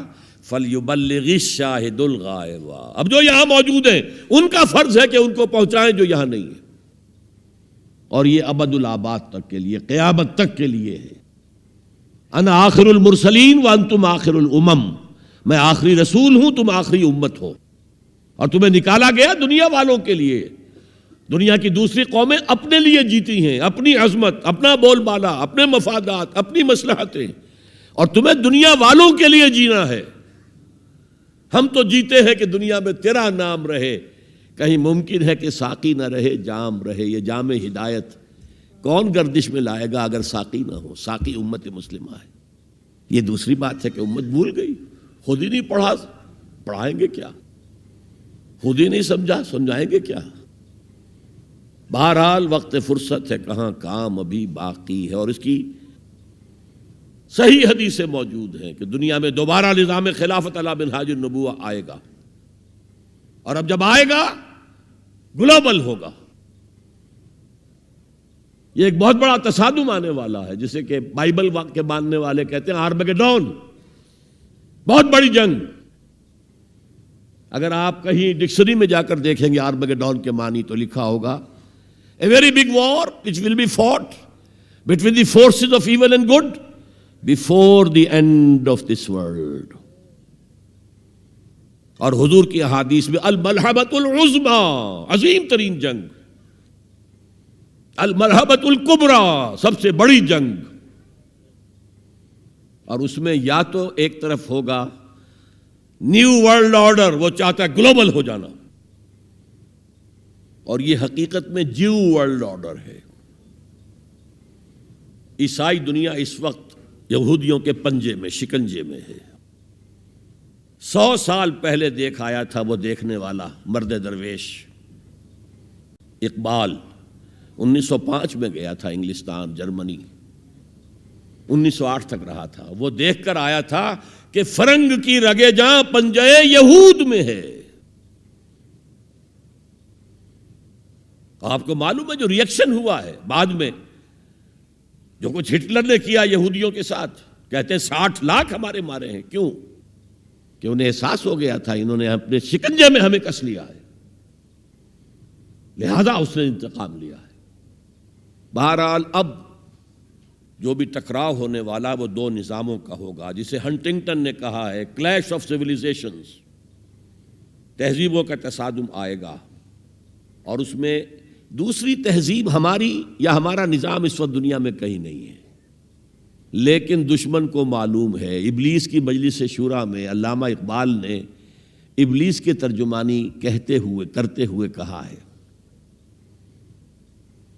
اگر کوئی خطر مجھ کو تو اس امت سے ہے۔ ابلیس کہہ رہا ہے۔ پہلے اس میں آتا ہے ایک مشیر نے کہا جی جمہوریت کا دنیا میں بول بالا ہو رہا ہے، ہماری ابلیسی نظام تو ختم ہو جائے گا۔ اس نے کہا نہیں، ہم نے خود پہنایا ہے شاہی کو جمہوری لباس، ذرا آدم ہوا ہے خود شناس و خود نگر۔ تم نے کیا دیکھا نہیں مغرب کا جمہوری نظام، چہرہ روشن اندروں چنگیز سے تاریک تر۔ It's the dictatorship of the capitalist۔ دوسرے نے کہا مشیر نے اجی وہ ایک اور مصیبت کھڑی ہو گئی ہے، وہ کارل مارکس نے کیا کر دیا ہے، میرے آقا یہ جہاں زیر و زبر ہونے کو ہے ہمارا ابلیسی نظام تو ختم ہو جائے گا۔ اس نے اس کو بھی رد کر دیا۔ کب ڈرا سکتے ہیں مجھ کو اشتراکی کوچہ گرد، یہ پریشان روزگار آشفتہ مغز آشفتہ ہو، کچھ نہیں کر سکتے۔ ہے اگر کوئی خطر مجھ کو تو اس امت سے ہے جس کی خاکستر میں ہے اب تک شرار آرزو۔ انگارے کے اوپر آ گئی ہے راکھ، اندر دہکتی ہوئی آگ ہے، جس کی خاکستر میں ہے اب تک شرار آرزو۔ خال خال اس قوم میں اب تک نظر آتے ہیں وہ، کرتے ہیں اشک سحر گاہی سے جو ظالم وضو۔ لیکن پھر کہتا ہے وہی ابلیس، جانتا ہوں میں یہ امت حامل قرآن نہیں۔ دیکھیے کت قدر صحیح عکاسی کر رہا ہے۔ مجدد وقت بھی کہہ رہا ہے ہم نے قرآن کو ترک کر دیا، اور مفکر امت کہہ رہا ہے کہ ہم نے قرآن کو ترک کر دیا، اور تم خار ہوئے تارک قرآن ہو کر۔ دونوں کی رائے متفق گردید رائے بو علی بارائے من، دونوں کی رائے مل گئی۔ بہرحال ابلیس کہتا ہے جانتا ہوں میں یہ امت حامل قرآن نہیں ہے، وہی سرمایہ داری بندے مومن کا دین۔ جانتا ہوں میں کہ مشرق کی اندھیری رات میں بے ید بیضا ہے پیران حرم کی آستین، ان کی آستینوں کے اندر وہ ید بیضا والا ہاتھ نہیں ہے۔ عصر حاضر کے تقاضاؤں سے ہے لیکن یہ خوف، ہو نہ جائے آشکارا شرع پیغمبر کہیں۔ یہ تو تاریخ ادھر جا رہی ہے، اب نیا سنتھیسس کیا ہوگا؟ ملوکیت ختم ہوئی، جمہوریت آئی، جمہوریت نے کیپٹلزم کی شکل اختیار کر لی، اس کا جواب کمیونزم میں آیا، کمیونزم نے ڈکٹیٹرشپ کی شکل اختیار کی، وہ بھی آج بڑھ چکا ہے۔ اور فوکویاما جو ہے بغلیں بجا رہا ہے کہ معلوم ہو گیا کہ ہمارے نظام سے بہتر کوئی نظام نہیں، دیکھو وہ پڑا ہوا ہے مرا ہوا مردہ یو ایس ایس آر کا اور کمیونزم کا۔ لیکن عصر حاضر کے تقاضاؤں سے ہے لیکن یہ خوف، ہو نہ جائے آشکارا شرع پیغمبر کہیں۔ الحذر آئین پیغمبر سے 100 بار الحذر، حافظ ناموس زن مرد آزما مرد آفرین۔ موت کا پیغام ہر نوع غلامی کے لیے، نہ کوئی فغفور و خاقاں نہ گدائے رہنشیں، کرتا ہے دولت کو ہر آلودگی سے پاک و صاف، منعموں کو مال و دولت کا بناتا ہے امین۔ اس سے بڑھ کر اور کیا فکر و نظر کا انقلاب، بادشاہوں کی نہیں اللہ کی ہے یہ زمین، ان الارض للہ۔ یہ نظام دبا ہوا ہے، راہ کے اندر چھپا ہوا ہے، لیکن وہ خوب جانتے ہیں کہ ان کے اندر وہ جذبہ ہے، اگرچہ ابھی وہ جذبہ بھٹک رہا ہے، صحیح رخ پر نہیں پڑ رہا، کہیں اس نے دہشت گردی کی شکل اختیار کر لی جو کاؤنٹر پروڈکٹیو ہے۔ فائدہ کیا؟ ایک ہاتھی کو آپ ایک سوئی چبو دیں، اسے پتہ بھی نہیں چلے گا کہ میرے جسم میں کوئی سوئی گئی۔ امریکہ ہاتھی ہے اور نشے میں دھت ہاتھی ہے، جس نے نہ یونائٹڈ نیشنز کی پرواہ کی، نہ ورلڈ کی رائے عامہ کی پرواہ کی، نہ اپنے جو یورپین الائز ہیں ان کی پرواہ کی، کسی کی پرواہ نہیں کی۔ We shall go it alone, جسے جہاں آنا ہو آ جائے ورنہ نہیں، نشے میں دھت ہے۔ لیکن جب یو ایس ایس آر کا خاتمہ ہوا اور ادھر جو ہے نیٹو کو اثر نو منظم کرنے لگے، ایکسپینشن ہو رہی ہے، تو کسی نے پوچھا اس وقت کے نیٹو چیف سے کہ اب آپ کا جو دشمن تھا وہ تو ختم ہو گیا، وہ جو تمہارے قدموں میں پڑا ہوا ہے، تمہارے قرضے لے کر تو بمشکل وہ روٹی کھا رہا ہے، تو کیا ضرورت ہے اب نیٹو کی اور یہ سارا؟ ان کا ہمیں مسلم فنڈامنٹلزم سے خدشہ ہے، ڈر ہے، یہ ساری تیاری اس کے لیے ہو رہی ہے۔ ایک بہت بڑا تصادم ہوگا جس کے لیے کمر کسنے کی ضرورت ہے، لیکن اس میں یہ ہے کہ جو کمزوری ہماری ہے، ہم میتھڈالوجی آف دی پروفٹ صلی اللہ علیہ وسلم کو نہیں سمجھ پا رہے۔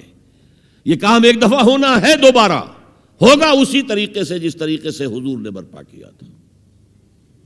آپ زمانے سے بورو کر کے، کمیونسٹوں سے ان کا طریقہ کار مانگ کر، یا یہ انتخابات کے ذریعے اسلام نہیں آ سکتا۔ وہ آئے گا through the revolutionary process to be derived from the سیرہ of محمد صلی اللہ علیہ وسلم۔ بہرحال اس کے لیے کمر کسیں، اتباع رسول جو ہے، دل میں ارادہ تو ابھی سے باندھیں کہ ہمیں کرنا ہے، اللہ تعالی ہمیں اس کی توفیق عطا فرمائے۔ تو حب رسول کا تقاضا اتباع رسول، اور اتباع رسول کیا؟ حضور نے اپنی زندگی کھپائی کس کام کے لیے؟ دین کی دعوت و تبلیغ اور دین کو قائم کرنے کی جد و جہد۔ اللہ تعالی ہمیں اس کے لیے اپنا عزم مصمم کرنے کی توفیق عطا فرمائے۔